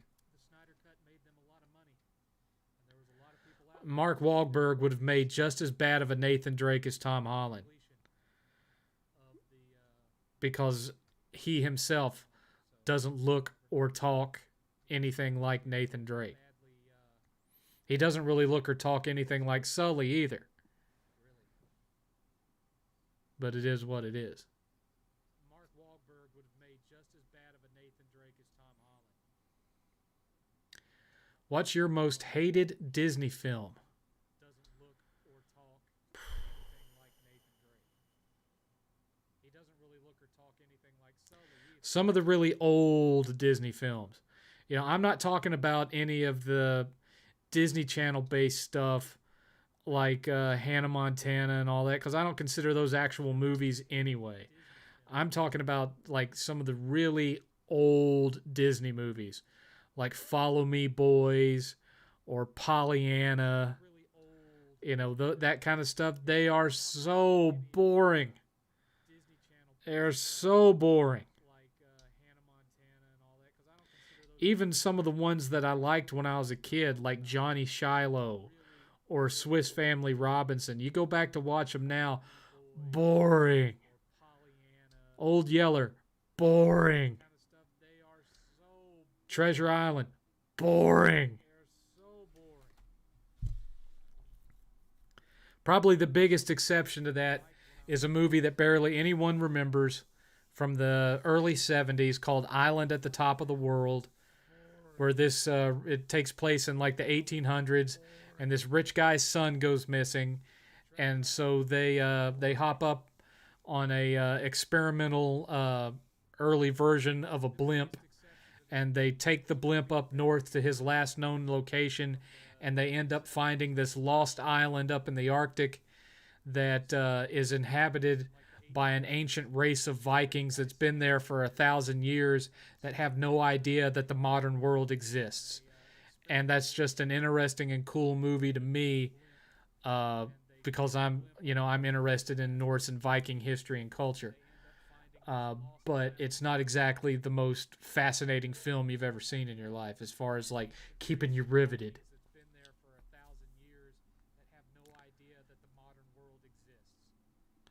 What's your opinion on Microsoft buying up all these gaming companies? I think it sets a dangerous precedent and trend. And no matter how much Xbox fanboys try to tell you otherwise, no, Sony buying small little studios and turning them into big studios is not the same thing as Microsoft buying Activision and Bethesda.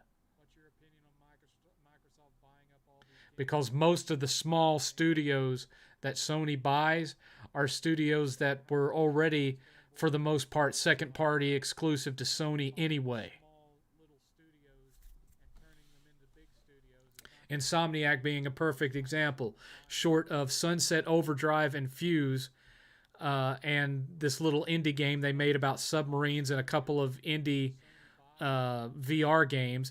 Insomniac has been primarily a PlayStation studio going all the way back to the PlayStation 1 with this first person uh, sci fi shooter. I can't remember what it was called. But, it going back entire generations. So it wasn't taking games from Microsoft for Sony to buy them, because they had only ever put two games out on a Microsoft console to begin with, that being Fuse, which was also on PlayStation, and Sunset Overdrive. And Sunset Overdrive failed. Microsoft didn't have any interest in continuing it as a series, so they let Insomniac have the rights to it back. So Sony buying them didn't affect Microsoft fans.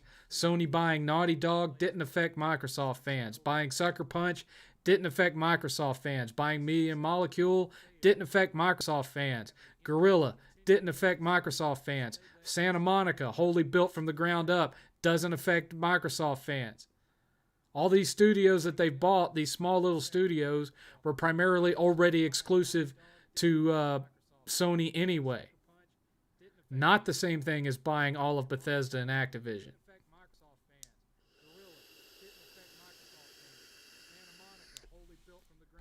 And they can try to spin it as otherwise till they're blue in their face.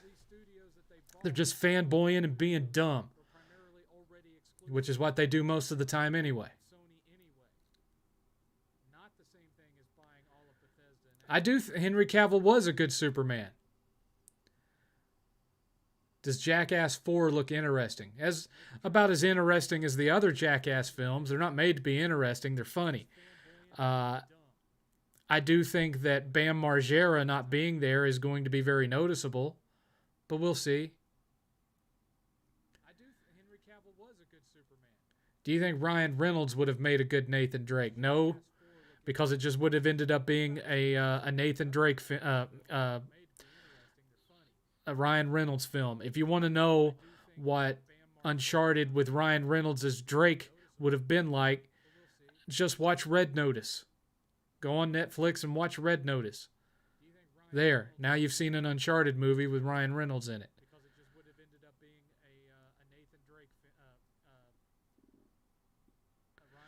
Ultra Steel, I like Treasure Planet, but I didn't like Treasure Island, even though they're basically the same plot.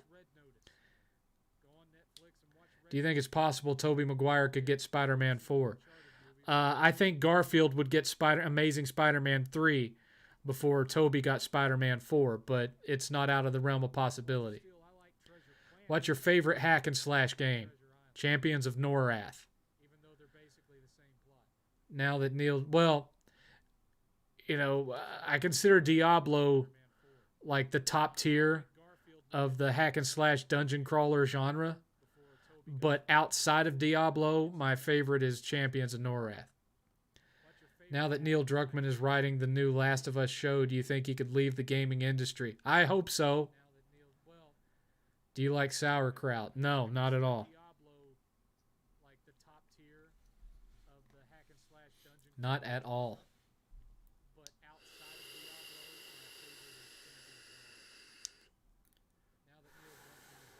I liked National Treasure 1 and 2. Wish we would have gotten a 3. I'm not sure why we didn't. National Treasure 2 made good money at the theater. It was not a flop, so I don't know why they never made a 3rd. I like them both. They're fun. They're extremely historically questionable, but they're fun.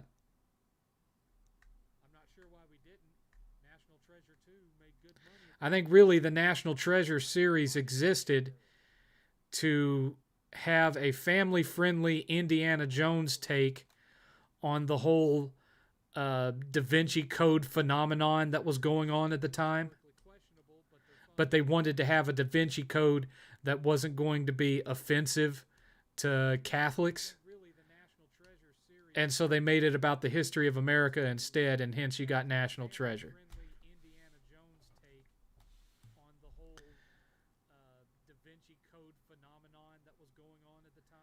Hey man, I am praying that you can lose the weight you need. God bless, buddy. Well, okay then.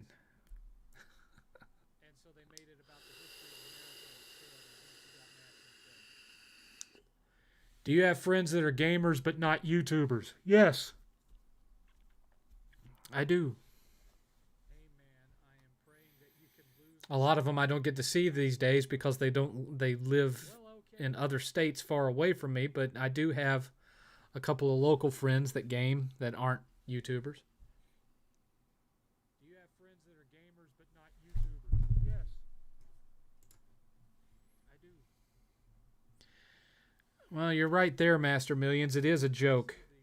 Copy, paste, copy, paste. For one thing, it was an obvious troll.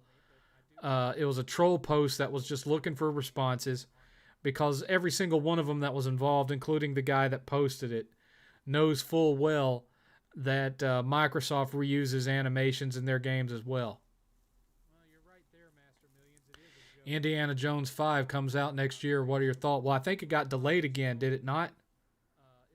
I think it was recently announced that it had been delayed again, which is fine by me because having read the plot synopsis, I think it's going to suck. I think it's going to suck. Unless the reason it was delayed is because they're going to be reshooting a bunch of it.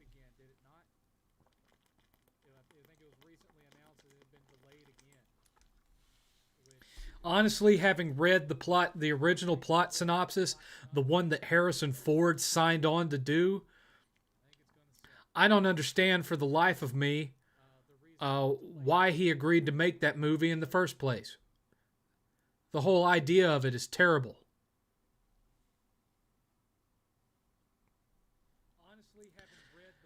He must have needed money to build on a new wing to his ranch or something, because maybe it's just to raise money for his grandchildren's college tuition or some shit. I don't know.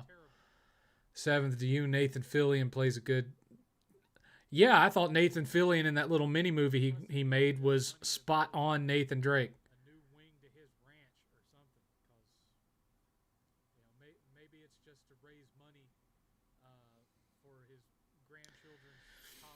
That's your strike two, Emerson. Because I know you're doing it to troll, son. Strike three and you're out. Do you think Harrison Ford is too old for Indy 5? Absolutely, he's too old for Indy 5.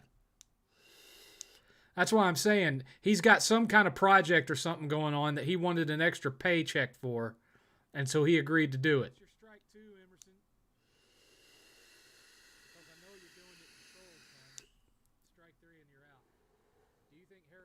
Kirsten Dunst said she would be interested in a new Spider-Man film. Sam Raimi loved No Way Home.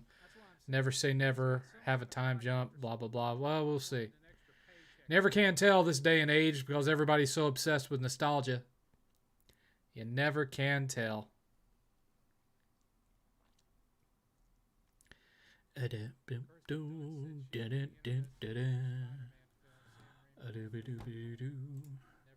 Let me get over here and do something that I forgot to do. Never can tell this day and age because everybody's so obsessed with nostalgia. Oh, I clicked on the wrong thingy. I clicked on the wrong thingy!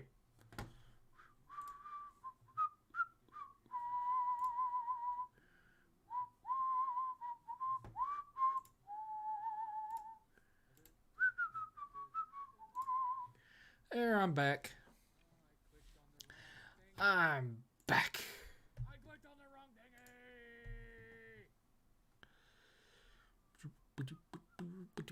thingy.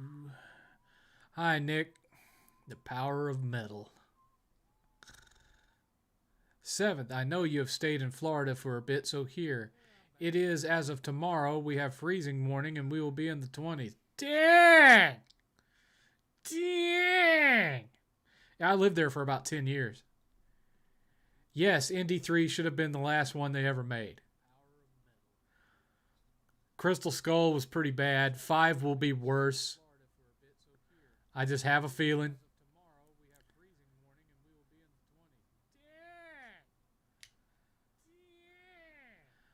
Which Hollywood actor, actress do you dislike the most at the moment?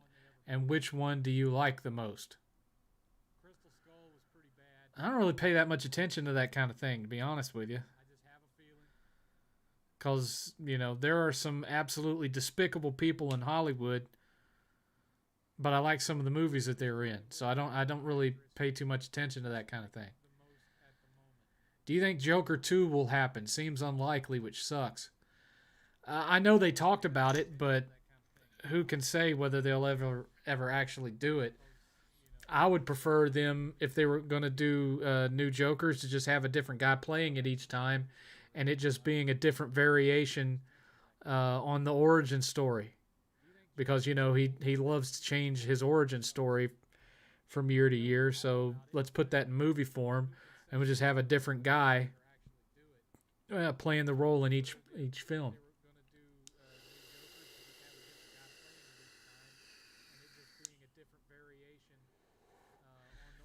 They can't touch Back to the Future now.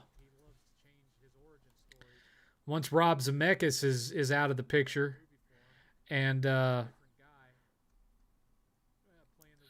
other people that are involved, he's not the only one that has sequel rights and remake rights. There's somebody else that's involved in it too.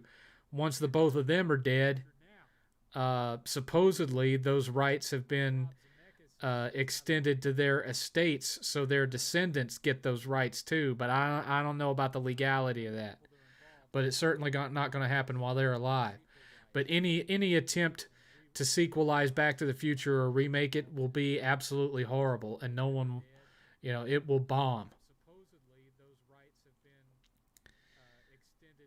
Do you think World War III is nigh?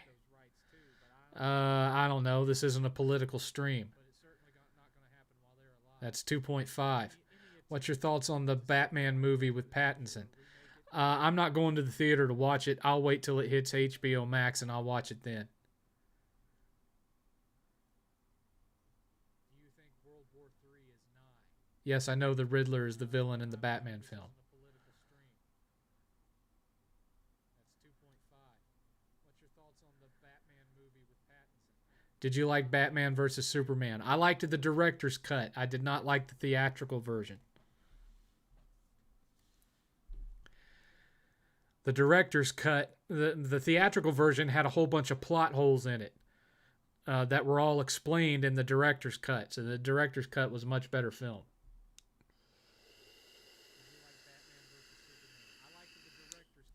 Do you think the Madden games are over now that John Madden has passed? No. His estate will keep licensing his name to the video game series so that his descendants, whether that be his son, grandson, whatever, will continue to make money off of that franchise. Do you think the Madden games are over now that John Madden has passed? No. His estate will keep Stop being a troll, that's how. Because you're not fooling anybody.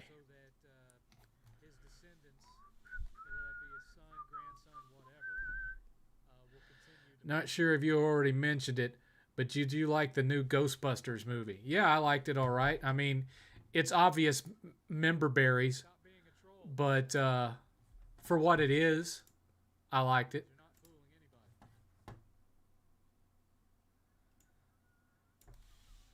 Not horrible.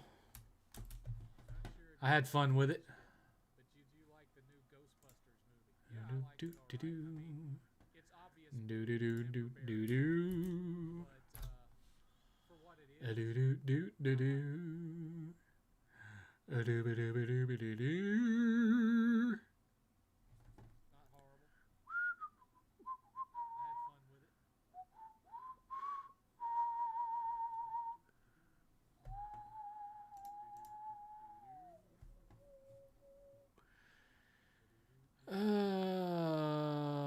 Why don't make other Batman villain movies like the Penguins and Mr. Freezes and so on? I don't know, because, you know, there's only so many of Batman's rogue gallery that are interesting enough where they could carry their own film without Batman being in it. Did you like the Tremors films? I like the first two. The rest of them are kind of crap. They're like so bad it's good movies. Or at least so bad it's funny movies. The first two were the only ones that I thought were like legit good movies. Was the best Starship Troopers movie.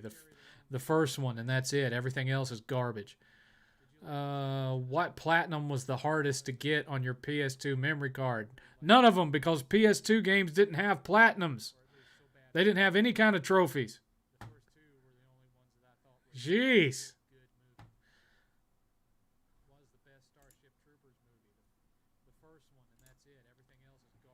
Strike three.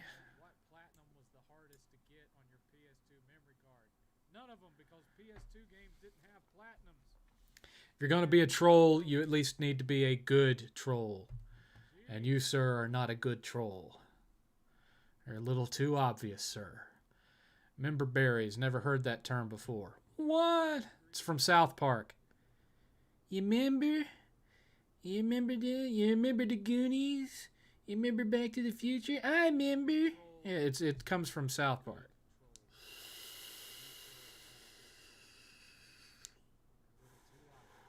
Who got banned? This fake-ass concern troll that was sending me weight loss advice. Nobody who I've never seen in the stream before shows up out of nowhere wanting to give me advice on losing weight. It was obvious from the start. Like I said, if you're going to troll, at least be a good troll. Not an obvious lame one. Nobody who I've never seen in the stream before shows up out of nowhere wanting to give me advice. Got some real Emmy Award winners up in here, guys. It was obvious from the start. I tell you. Like I said, if you're going to troll, at least be a good troll. Not an obvious lame one.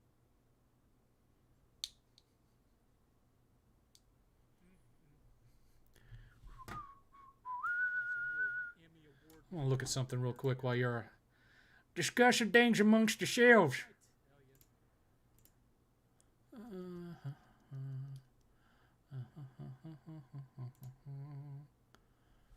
Let me look at this real quick.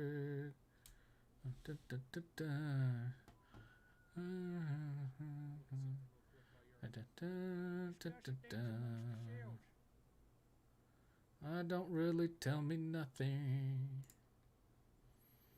No, that don't really tell me nothing. That don't really tell me nothing. No. Don't tell me nothing. Huh.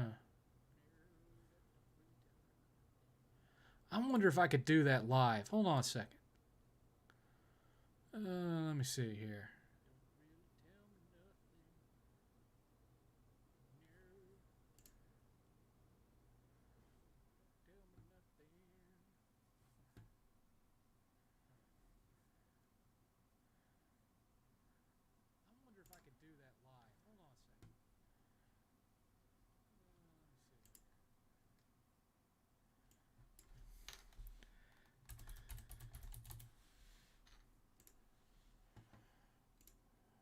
Let me see. Where did I put that?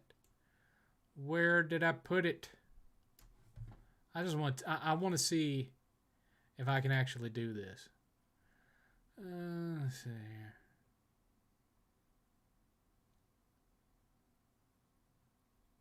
Or if there's some other step that I'm not remembering.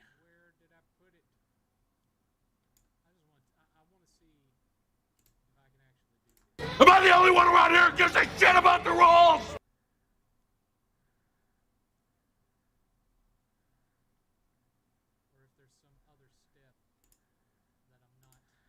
Huh. Am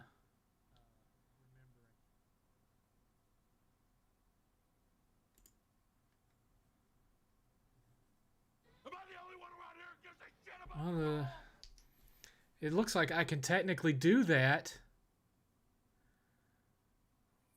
but I'm not sure how to turn the chroma key on like I do with my other stuff.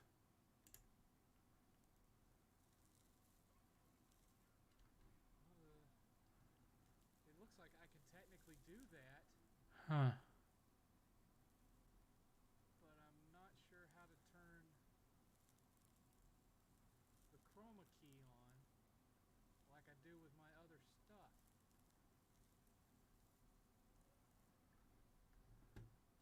I don't know where to set that part of it up. Here, look.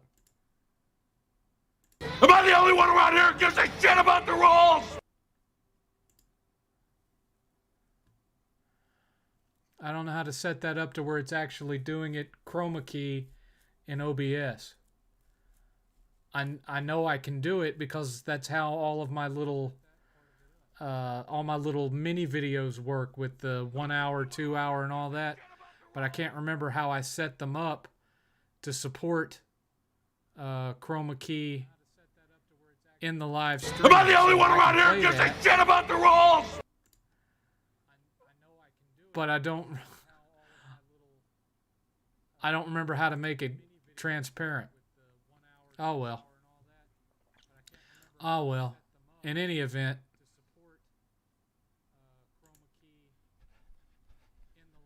Am I the only one around here who gives a shit about the rules? 1 hour remaining. We've had a single $5 donation. We're still $45 away from the 10 o'clock extension. And I've just looked to make sure that nobody had donated to the Streamlabs account, because some anonymous soul donated $20 last week, but they waited until like 5 minutes after the stream ended for some reason. So I was just making sure. If anybody does donate to the Streamlabs link up here, please remember I don't get an on-screen notification when you do that.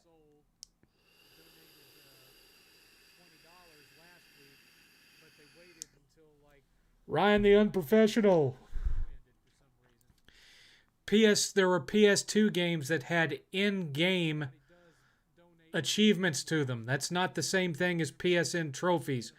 Don't try to play that game with me, son. You'll lose.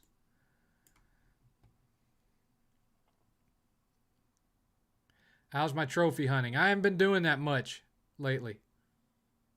There were PS2 games that had in-game. No, Shadow, it didn't offend me. It's just lame trolling. Like I said, if someone's going to troll me on here, make it a good troll. Make it convincing. Make it funny. That was not funny. It was just lame. 7th, do you think it's irrational for me to stop investing in most new media due to the current state of everything as far as political correctness goes? I think that's why people like nostalgic stuff right now. That's a good chunk of it, yeah. Although there is evidence of some things wanting to swing the other way. A new show debuted on Amazon this week called Vox Machina.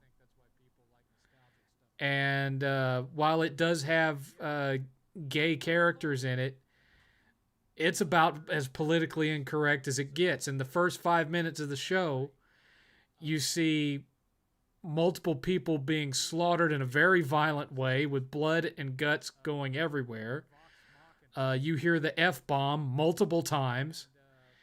And a little hobbit / gnome creature is shown performing oral sex on a naked female, full-size naked woman with cartoon titties flopping around everywhere. Not much politically correct about that.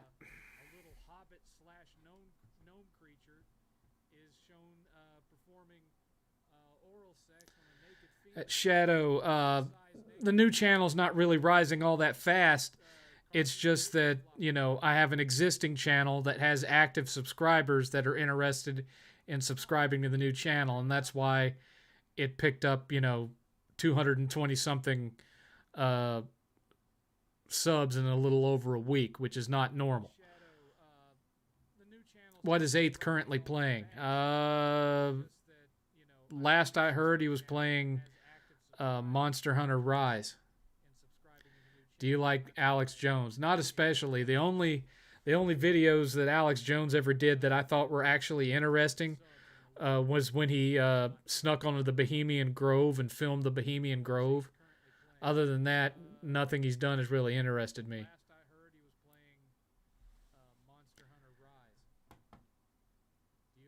Ace Attorney or Danganronpa, which do you prefer? I don't particularly care for either one of them.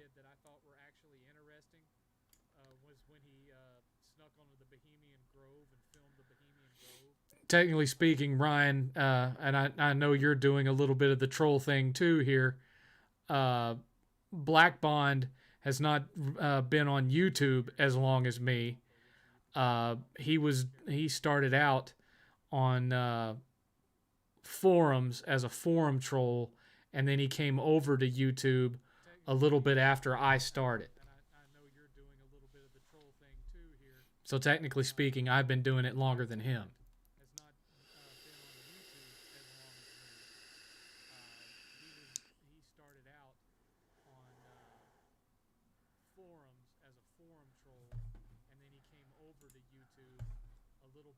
Let me check something else too. So technically speaking, I've been doing it longer than him.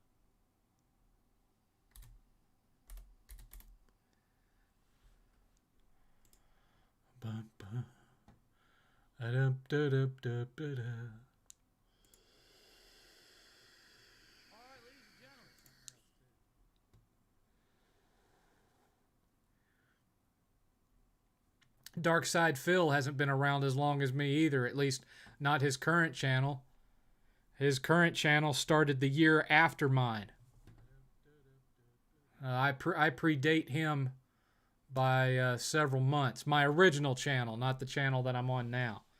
You guys got to remember, I started out with a different channel that got up to around 7,000 subscribers, and then I started over. Not his current channel. His current channel started the year after mine. I hear YouTube is trying to fix the algorithm. Bull. That's a crock. It ain't going to happen. At least not as long as they've got the same person running it.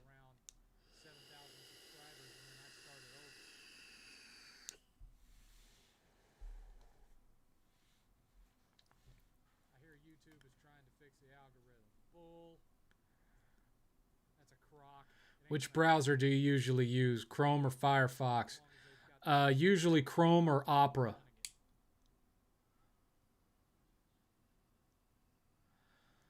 Are you playing Dying Light 2? I have no interest in Dying Light 2. Like I said, if you guys want to see me review it, then this needs to change from $5 to $60, and then I'll buy it and review it.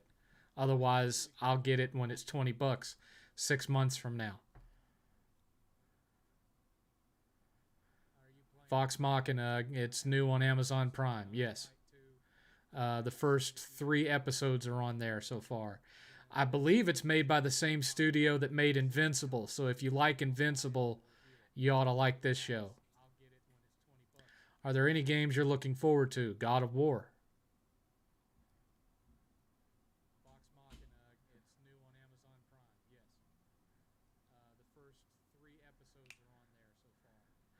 I don't know why your comment got blocked, Shadow Diaz, but I think that is a particular individual is someone who should just disappear from public life.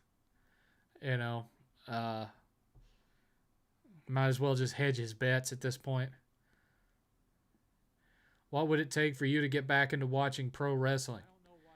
It would take me caring about pro wrestling.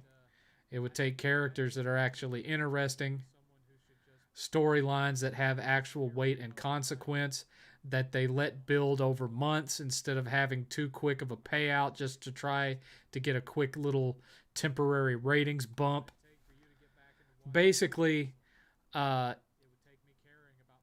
take the Attitude Era, cut out all the stupid, girls wrestling in chocolate pudding and all that kind of garbage, and just, give me the Attitude Era of The Rock and Stone Cold and Mankind and all that kind of thing. I want that level of storytelling, that level of character development, but without the stupid Vince Russo crap.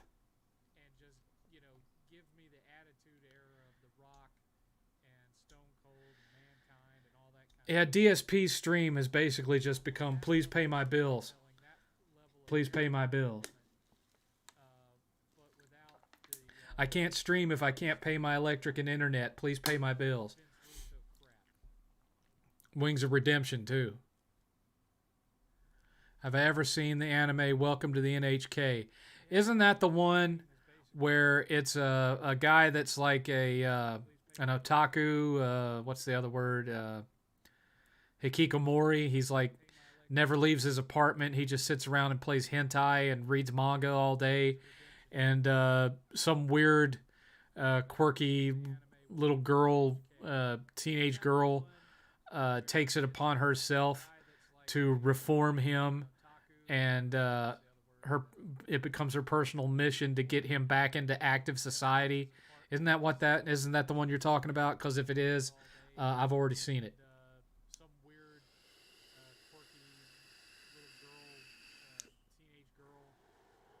Well, Ryan, the channel he's using right now started in 2010, and my original channel started the year before that. I'm not aware of the channels that he had prior to that.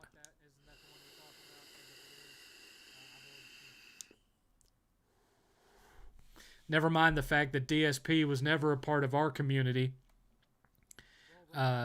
He started out in being an asshole in the competitive esports scene. He was never part of the console war community that I was a part of. Do you think Adam Sessler from G4 is one of the best?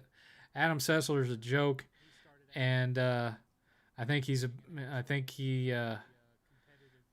has some controlled substance problems.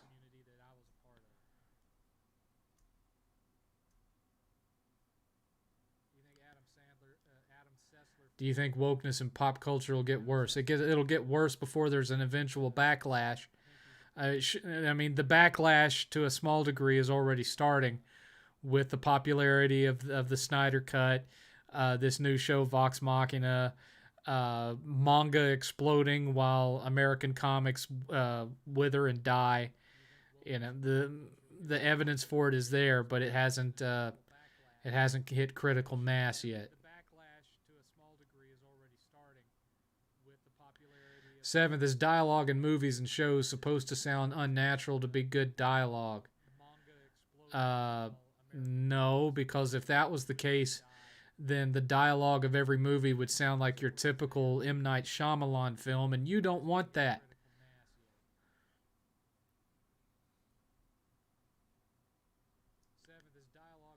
Ryan, again, DSP was not part of the console war trolling community, so why is that even relevant either way?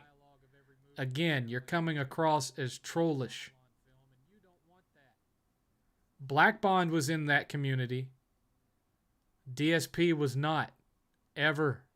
Ryan, again, DSP was not part of the console war trolling community, so why is that even relevant either way? Who's worse, DSP or Wings? Oh, God. That's like asking me which I'd prefer, diarrhea or constipation.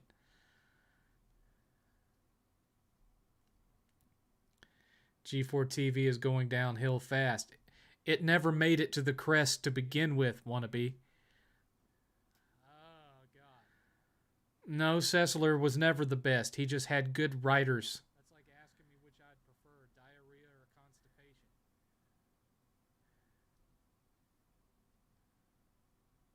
G4 TV is going downhill. Do you? That's Ryan. That's more of a political question, and again, you're coming across as trollish, son. That's strike two. DSP has always had a big ego, but then again, he was successful with that attitude to some extent. Have you heard of a game called Metal Wolf Chaos? Yes. My memory of it is that it was a imported Japanese over-the-top mech game. Seventh, are you getting tired of open world games? I'm getting tired of Ubisoft-style open world games. And, you know, half-assed open world stuff like what they tried to do with Halo Infinite. There are good open world games and then there are bad ones. For my personal taste, Breath of the Wild would be an example of a good one if it didn't have the whole breakable weapons mechanic. I just never have been a fan of that in any game, Skyrim included.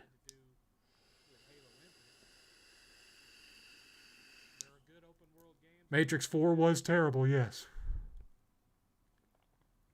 For my personal taste, Breath of the Wild would be an example of a good one if it didn't have the whole breakable weapons mechanic. I just never have been a fan of that in any game, Skyrim included.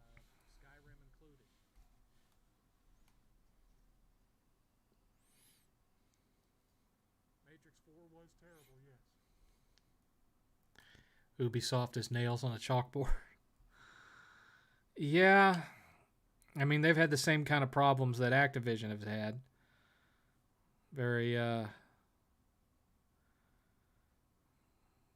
Apparently a very crappy work environment over there.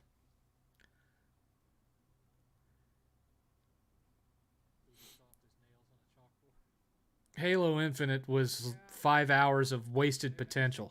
Go watch my review.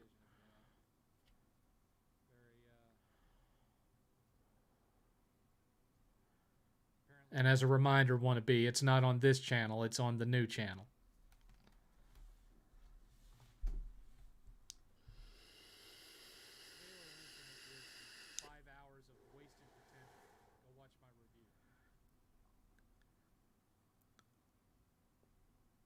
I don't know that I would necessarily classify Mario Odyssey as open world technically. It had some large maps, but it wasn't simply a matter of running from one side of a massive open map to the other. You could zip around. So I don't know if I would technically consider it like traditional, what you would call an open world game. But I get what you were saying.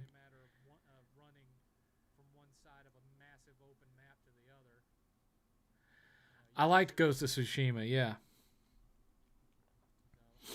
I think they could have done with just a few more uh, side quest types, but the storyline, the acting, the gameplay, it had me hooked. I had to finish it. I platted that one. It took you 80 hours to beat Infinite. I beat it in 5. I was playing it on normal difficulty. You go watch my review. I beat it in 5 hours. Hi, big boss.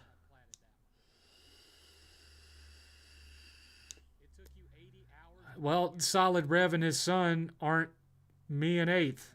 We have different gaming tastes than Solid Rev and his son. Solid Rev, for the most part, is a frag head, and his son is somewhat different, but his son has also been raised to have a strong love of the first-person shooter genre. So, his interests are going, albeit are not the same as his father's, but he has picked up some of his father's tastes, just like Eighth.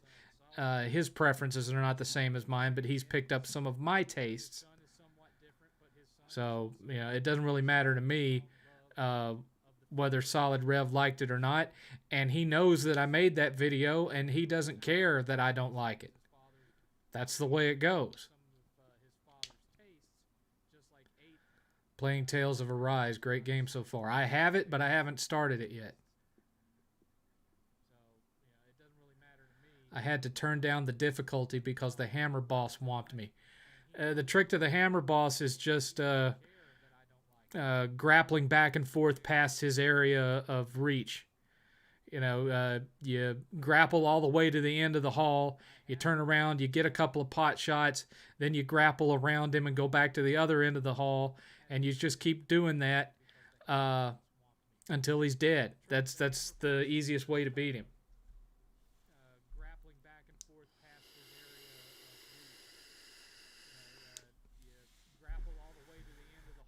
So Halo Infinite becomes a 5-hour completion when you realize that the only thing that you really have to upgrade is the grappler, because once you have the grappler, all those bases that you're supposed to shut down to lower bridges and all that kind of stuff, you could just grab hold of a flying enemy vehicle with your grappler and fly over those gateways. So that makes it to where you can skip 99% of the side quests and just go do the main mission quests. And so it becomes a 5-hour game, especially when you get into those main mission storylines, and there's only a couple of sections of them for each mission where the door is locked and you can't unlock it until you kill everything in the room. Most of them, the door is hanging wide open. So you just grapple, and fly over all those enemies to the doorway, run through the door, go to the next one, grapple over them, go through the door, and you just repeat that till you get to the boss, kill it, and then move on. 5 hours of game time.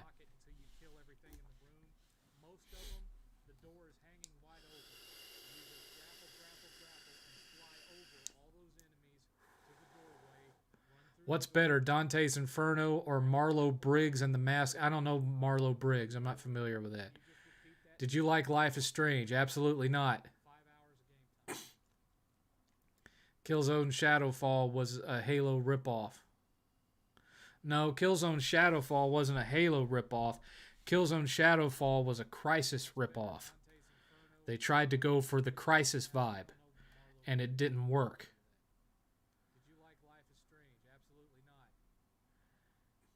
Have you ever played an SMT game? Shin Megami Tensei. I played a couple of the ones on PS2, I think. I haven't played the new one.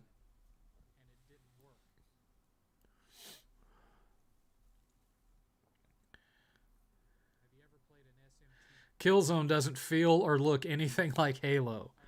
Yes, it was funded by Sony to be a Halo killer, but it doesn't look like it and it doesn't play like it.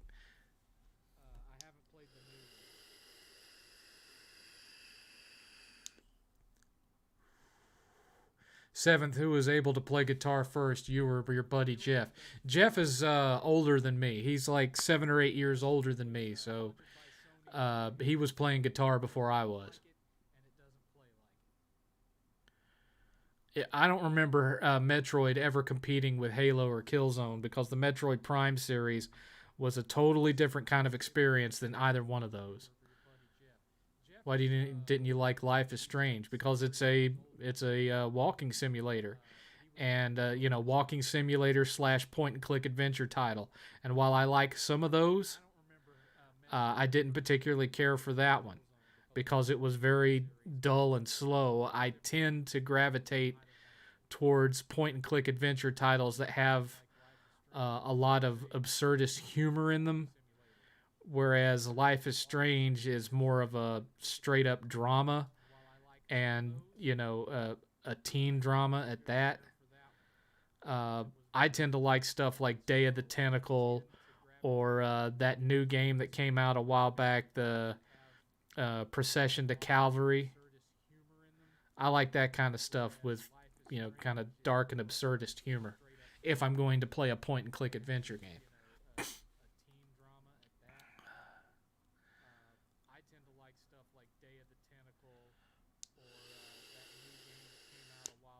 Call of Duty wasn't necessarily a nail in the coffin of anything because Call of Duty, while it still makes a lot of money, has been losing a lot of its popularity in favor of games like Fortnite and the more battle royale style of online play. Uh, Call of Duty is, for the most part, still popular because people from my generation still play it. These newer kids couldn't care less about Call of Duty. They gravitate more towards stuff like Fortnite and that sort of thing. Uh, I don't really think. I know that PlayStation was the top selling platform for that for the previous gen, but its financial success certainly doesn't hinge on having it. And especially since we have no idea what Call of Duty is going to be like under Microsoft either.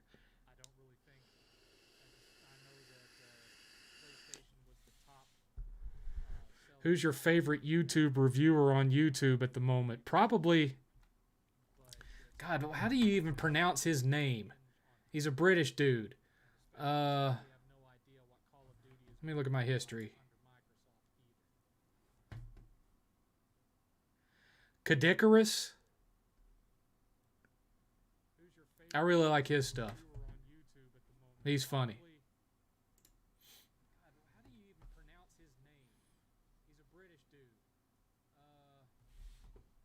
Now I gotta scroll up again. Hold on a second. We're down to about the last 30 minutes, folks. 30 minutes left, and we've had a single $5 donation. We are 45 away from the 10 o'clock extension.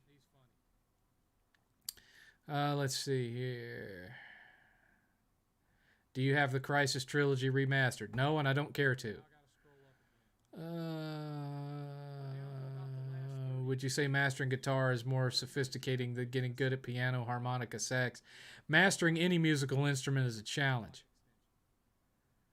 So I wouldn't say that, mastering guitar is any more challenging than piano, especially when piano uses both hands and your feet, or at least one foot. I never did master harmonica, and I never really had any interest in wind instruments to any extent anyway. Hi, Chris.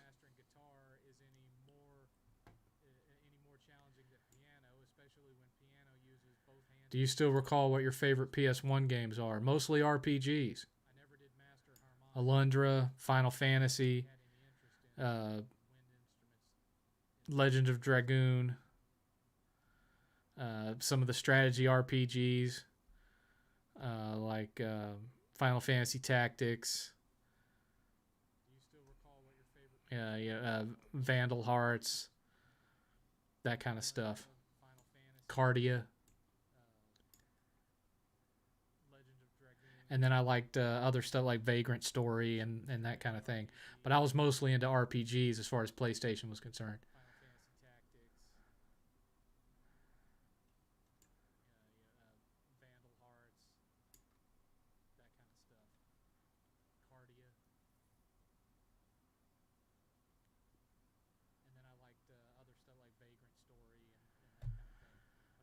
All right.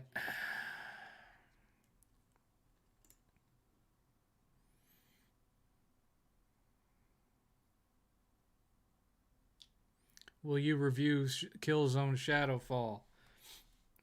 I don't have any footage of it because I only played it through to the third level and got really bored and stopped playing it.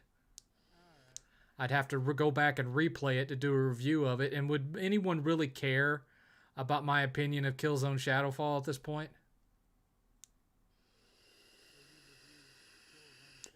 Did you like the film First Sunday? I don't think I've ever heard of it.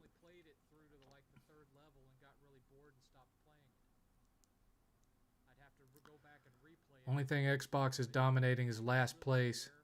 Nobody else has complained about an echo, Nick, up to this point. Only thing Xbox is dominating is last place and losing every generation every time, and Xbox will lose this gen 2, blah, blah, blah. That's not even a question. That's more of a statement, but I get you. I am the gamer. I get the point you're trying to make.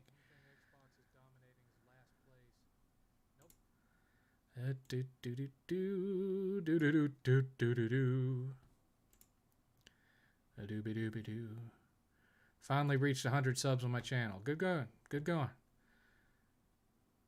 Did you like the TV series Bates Motel? Not especially. First Sunday with Ice Cube. I haven't seen it. I'm not familiar with it. I'm familiar with Friday, but I'm not familiar with First Sunday.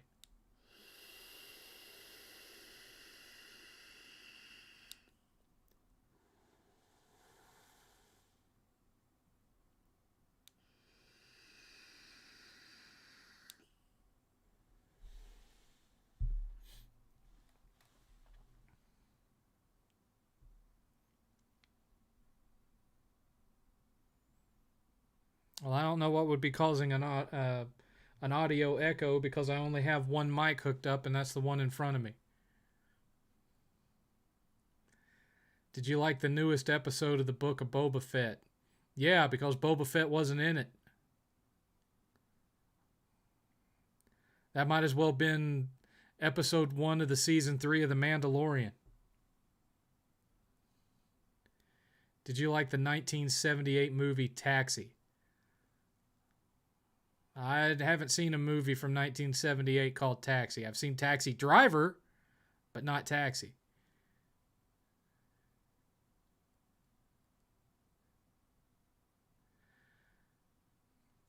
The Killzone series, Killzone. I didn't really play Killzone 1 because it was on PS2. I have it, but I haven't played it at this point. I completed Killzone 2. I completed Killzone 3. Those were okay. You know, they're good sci-fi shooters. Although, you know, the weaponry is more like traditional standard military shooter weaponry more than it feels like a sci-fi game. But, you know, it has a good plot. It has some good characters in it. It had some good set pieces in it. You know, it was your typical first-person shooter of its era. In my mind, the only thing that really set it apart from anything else was the quality of its graphics at the time. All right, that's strike 3 for Ryan. Strike 3. Another fail troll attempt.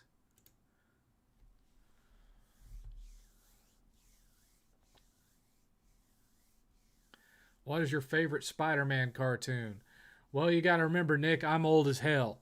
And so, despite the obvious quality differences, my favorite Spider Man cartoon is the one that I grew up with, which is the one from the 80s, Spider Man and His Amazing Friends.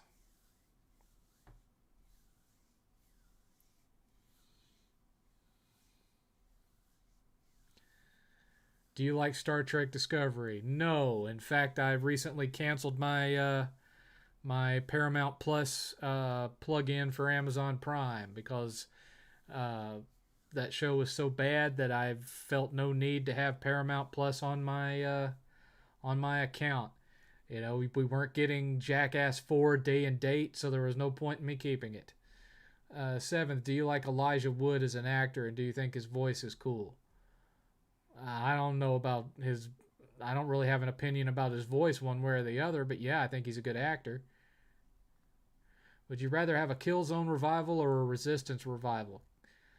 Honestly, I'd rather have a Resistance revival. Are there any plans for another collaborative stream with Review Tech and Rev and whatnot? Re- Review Tech said he would like to do it again, but he hasn't given any indication of when that would be. Bye, Chris. What do you think we'll see at this year's E3 and Gamescom? No idea. At Rising Amazon, it probably is the same guy. Probably is. Keep seeing all these no name, no icon accounts. It's usually the same dude that just keeps creating more sock accounts over and over again. It could be Wannabe Gamer just logged into the stream with multiple accounts. He's done that before. In fact, Wannabe Gamer has been blocked on here a number of times for doing stupid trollish crap. I've given him the benefit of the doubt today, but you know. Is Euphoria any good to you? I don't know what that is. Did you like Titanic? Well, I had read a lot about Titanic history prior to that movie ever coming out, so I was already interested in it. I could have done without the romance plot, to be honest with you. I just wanted to see the thing get hit and sink, to be honest. Do you think Star Trek Picard sucks? Yes, it's terrible.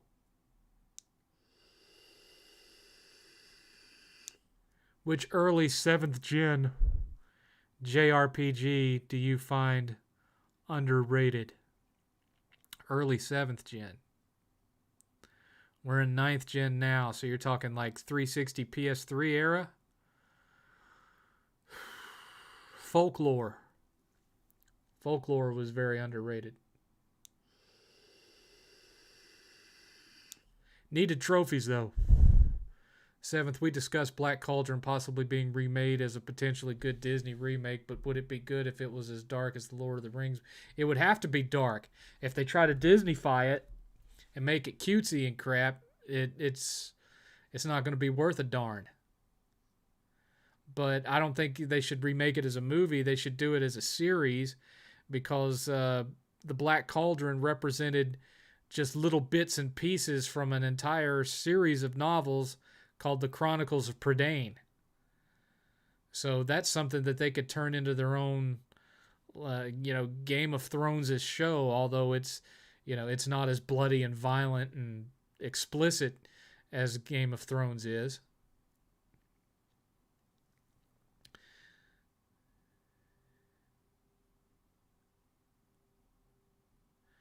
I'm not discouraged about weight gain. I just know a troll when I see one.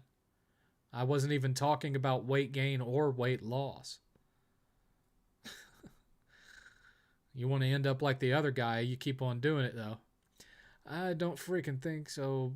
Blame me for someone else. You know good and well what you did and what got you kicked off of here before. I've been watching HBO Max. Great show. Oh, Warrior. Yeah, that's a good show. What's your favorite movie by James Cameron?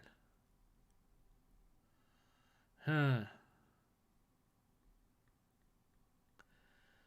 Probably be a toss up between The Abyss and Terminator 2. Is Blue Dragon on 360 good? Yeah, it's your typical turn based JRPG. It's good stuff. It's good stuff.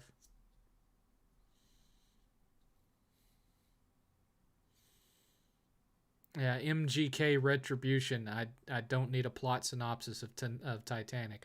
I've seen the film. Thoughts on the movie Nobody? I had a lot of fun with it. Well, it's made by the same folks who did the John Wick movies, so it has similar vibe to John Wick, but with a more comedic tone. I really liked it too. I hope they don't try to turn it into a series, though. I think that one should just be a one and done.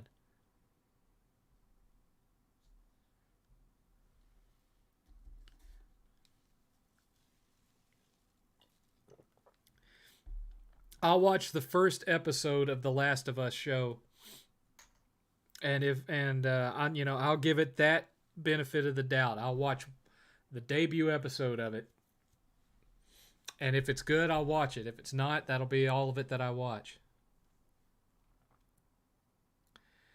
For the most part, yeah, getting all these streaming services has somewhat defeated the purpose of cutting the cord because I'm spending as much, if not more, on streaming services than I ever did on my cable bill. Especially when you consider my internet bill alone is $140 a month. And that's not even having cable. That's just for the 1 gig internet service.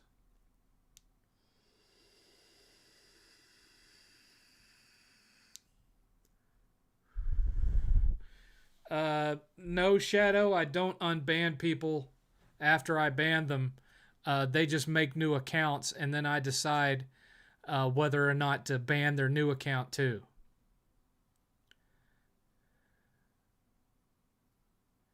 Larry the Cable Guy. No, I do not like Larry the Cable Guy. Is there any confirmation that there'll be a Warrior Season 3? HBO is making it. They took it over from Cinemax, and they announced there would be a third season.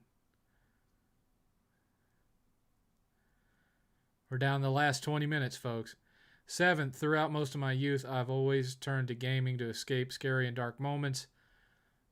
I feel I overdid it and didn't face my problems head on. Do you agree to play games moderately? I think that depends on person to person. If you can spend several hours of your free time a day playing games without it negatively having an impact on your life, okay. But if you can't do that, if that causes you to have to cut short other aspects of your life, such as relationships with your family or whatnot, then gaming is probably not the right hobby for you.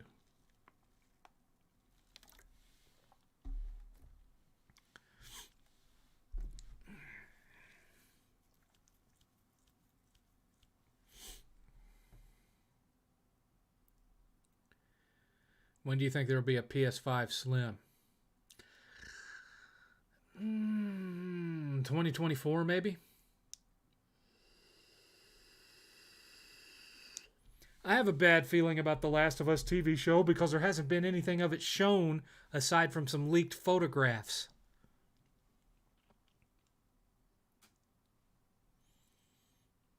Nine times out of 10, that's not a good sign.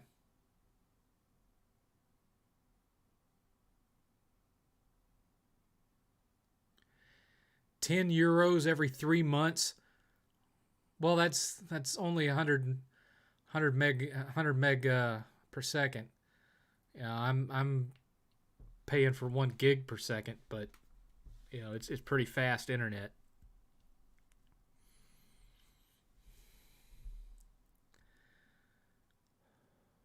But then again, there's not really a whole lot in the way of government regulation on how much is charged for internet service here in the States.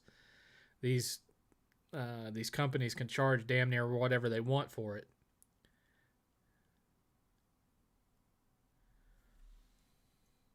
Do you think there will be a Last of Us 3? I'm sure Druckmann would like there to be one. Personally, I hope there isn't.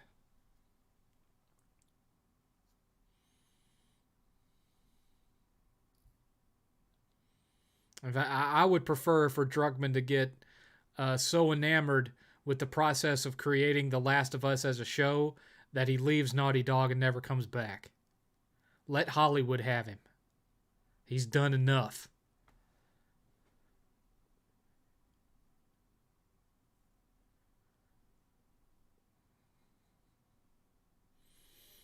Yeah, Kona Squid. If you could summarize the Xbox fanboy community into one general meme, uh, that meme would be the the whole. Well, I myself welcome our new insect overlords meme, because that's basically what they are.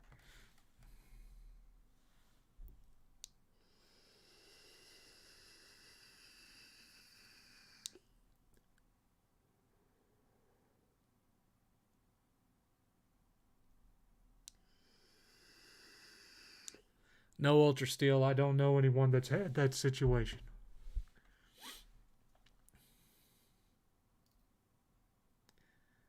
Bring Hittig back to Naughty Dog. Yes.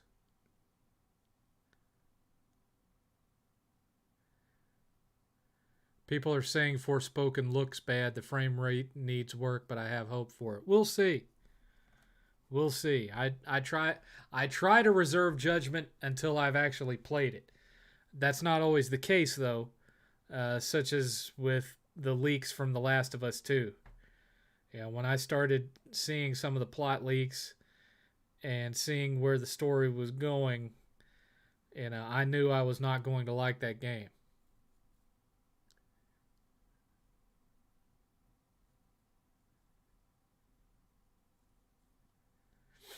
"15-minute warning, folks. 15-minute warning."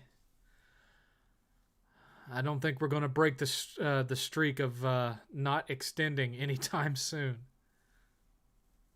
We haven't been extended past 3 hours since May.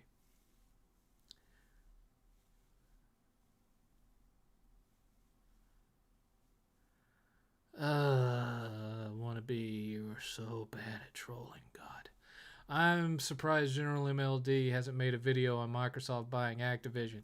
I don't think MLD got the sub count and reaction vid count that he wanted from going back to YouTube.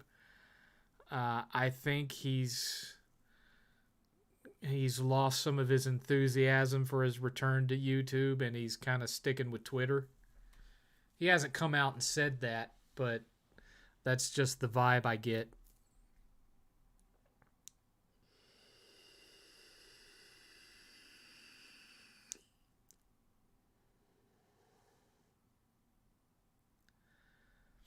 I mean, I think he was hoping to come back to YouTube and have the same kind of reaction that he had back in the day. I think he thought that his videos would be more strongly embraced by the Xbox community, and it didn't happen for him. And he gets more immediate response and reaction from his Twitter account. So I think that's what's happening with him. I mean, you'd have to ask him yourself to know for sure. I'm not a mind reader.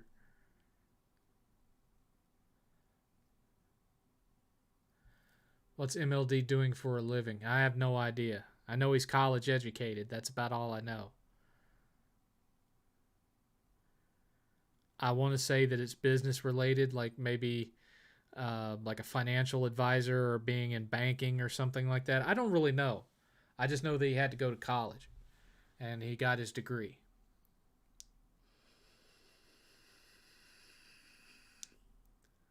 What's the worst, The Last Jedi or The Last of Us Part 2? The Last Jedi, because it ruined something I actually cared about.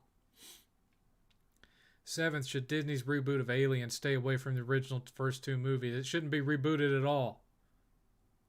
Leave the franchise dead.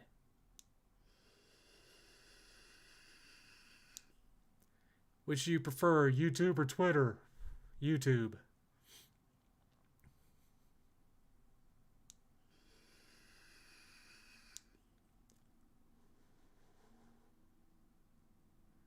Toughest YouTuber of the Crumb side in a real life fight.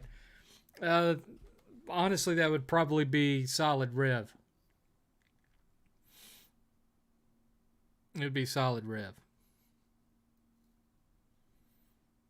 The man is well trained and well armed. All I'm going to say.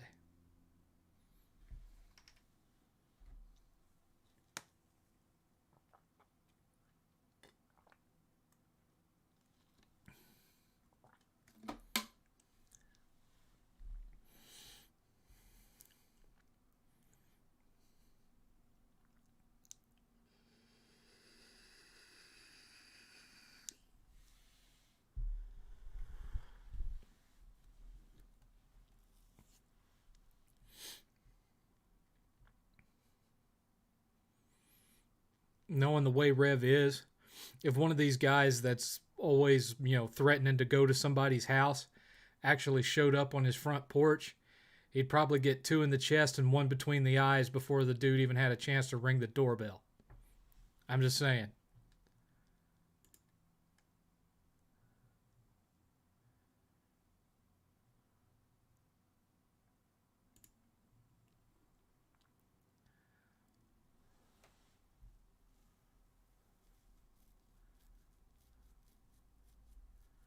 Thoughts on the 3 new Star Wars games coming out from EA? Do you think they want the exclusive rights? I don't know, but I don't have any hopes for the games they're putting out. Rev versus El Presidor, who would win? I don't know. There's not really a size advantage. There's a height advantage on Rev's part, but not a size advantage. Both of them own firearms, and neither of them are afraid to use them, so who the hell knows?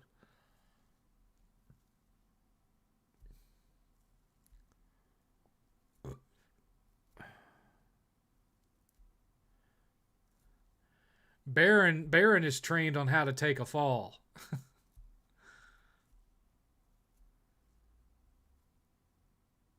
Seventh, I noticed you have a very stern stability to how you do and manage situation and things.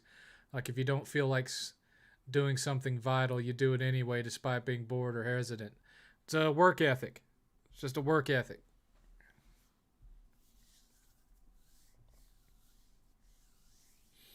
It's just my old man. Don't tell me what you're going to do, show me. Those who don't listen have to feel. Things that are worth doing right. Yeah, just work ethic, work ethic ground into me from the time that I was old enough to speak.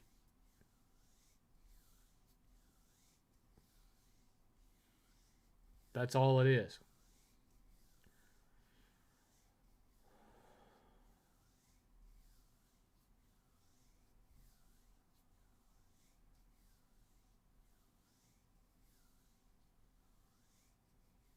Who is the biggest fanboy for Nintendo? Baron, GamerNate, or Dr. Trey? I don't know. I don't know on that one. Black Baron was best at it because he was the best at cutting promos. But as far as who would be able to out fanboy each other, I don't know.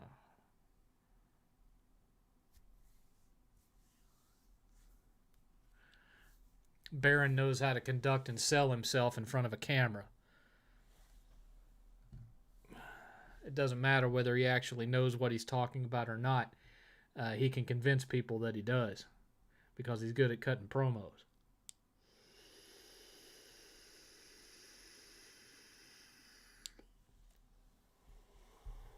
But that's why he lost to me. Because I'm good at cutting promos and I know what I'm talking about.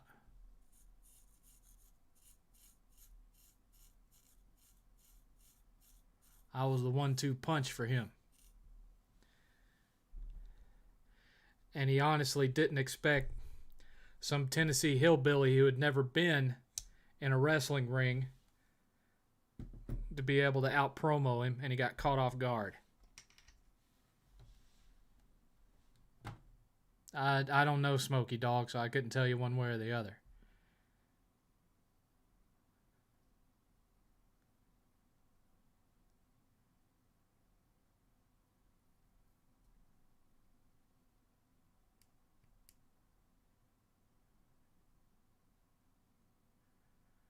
We're down to the last 7 minutes, folks.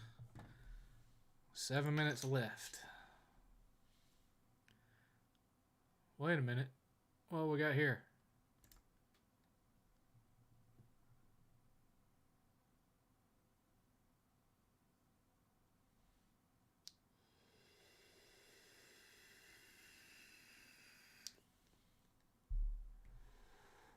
According to this, 48 minutes ago, somebody else donated $5.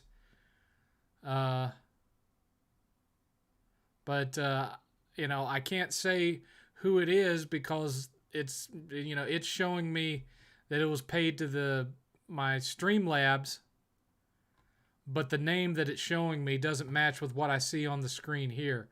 So I don't know who it was, but somebody donated another $5 like 48 minutes ago. So we're actually up to $10 and we're $40 away from the goal. Please remember, if you donate to Streamlabs, I don't get an on-screen notification here, so you have to tell me on the chat that you donated. It's that notification from Streamlabs is broken on here. I haven't had an opportunity to figure out why. So if you donate to the Streamlabs link, you got to drop a line in the chat and let me know that you did it, because I won't get a notification for those.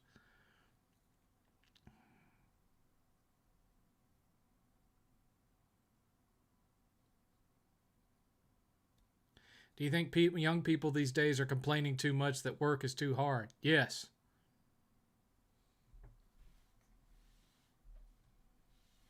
They're also complaining too much that working fast food only pays fast food wages. Fast food jobs were never meant to be livable wage jobs.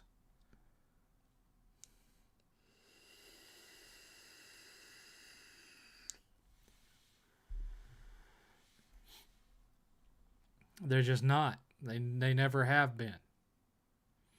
They're entry-level part-time jobs so that teenagers can make a little extra spending money while they're in high school. That's all they're good for. Yes, if you continue to work at it, you can move your way up to becoming a manager of those restaurants.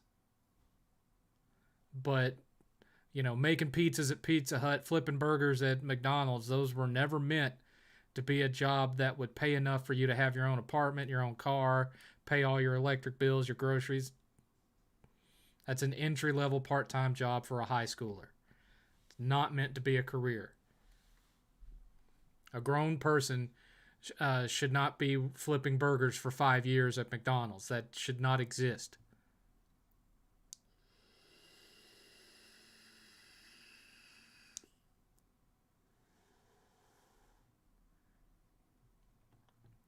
Out of all the MCU shows, which one has been your favorite?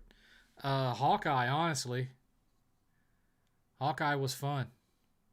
Favorite band? The Descendants. Well, Descendants / All. It's basically the same band with a different lead singer, but...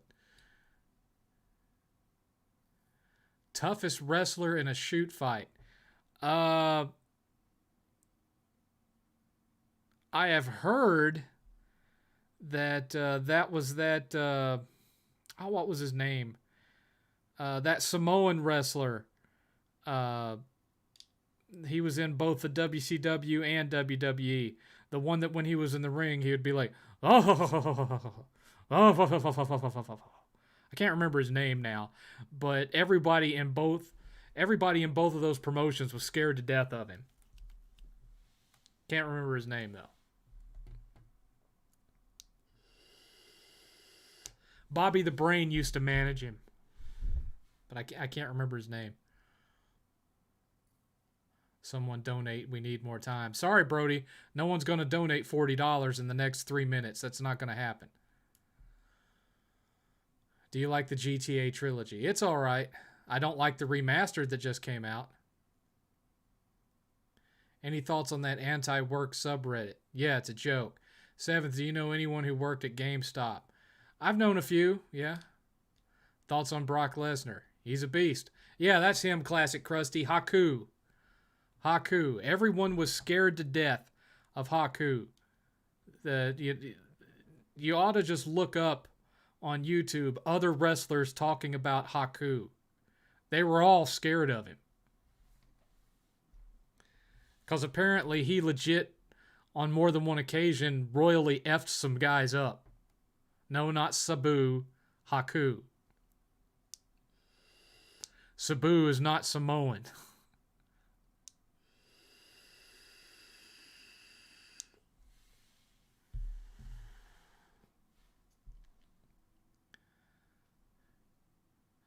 Well, I'm not saying necessarily that Hawkeye is an underrated hero. I think that was an underrated show.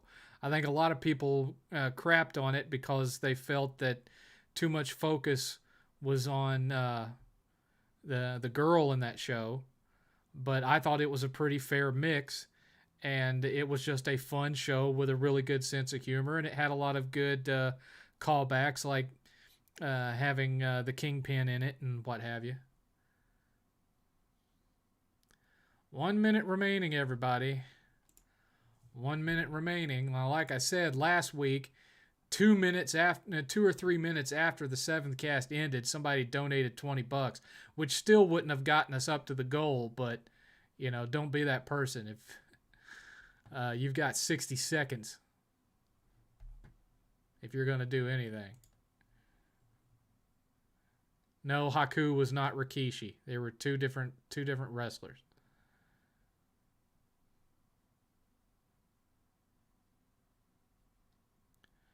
Thanks, Evan. Stay awesome. Same goes for everyone else in the stream. Have a good night, y'all. Yeah, it's 9 o'clock, and we're $40 short of the goal.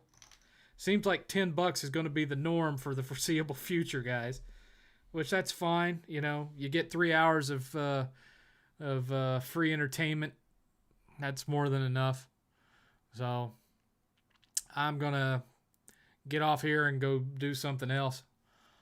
But I'll be working on some new videos. You'll have a new review on the new channel sometime either Monday or Tuesday, depending on how much time it takes me to put the whole thing together. Otherwise, be thinking about what you want to ask me next week. Same 7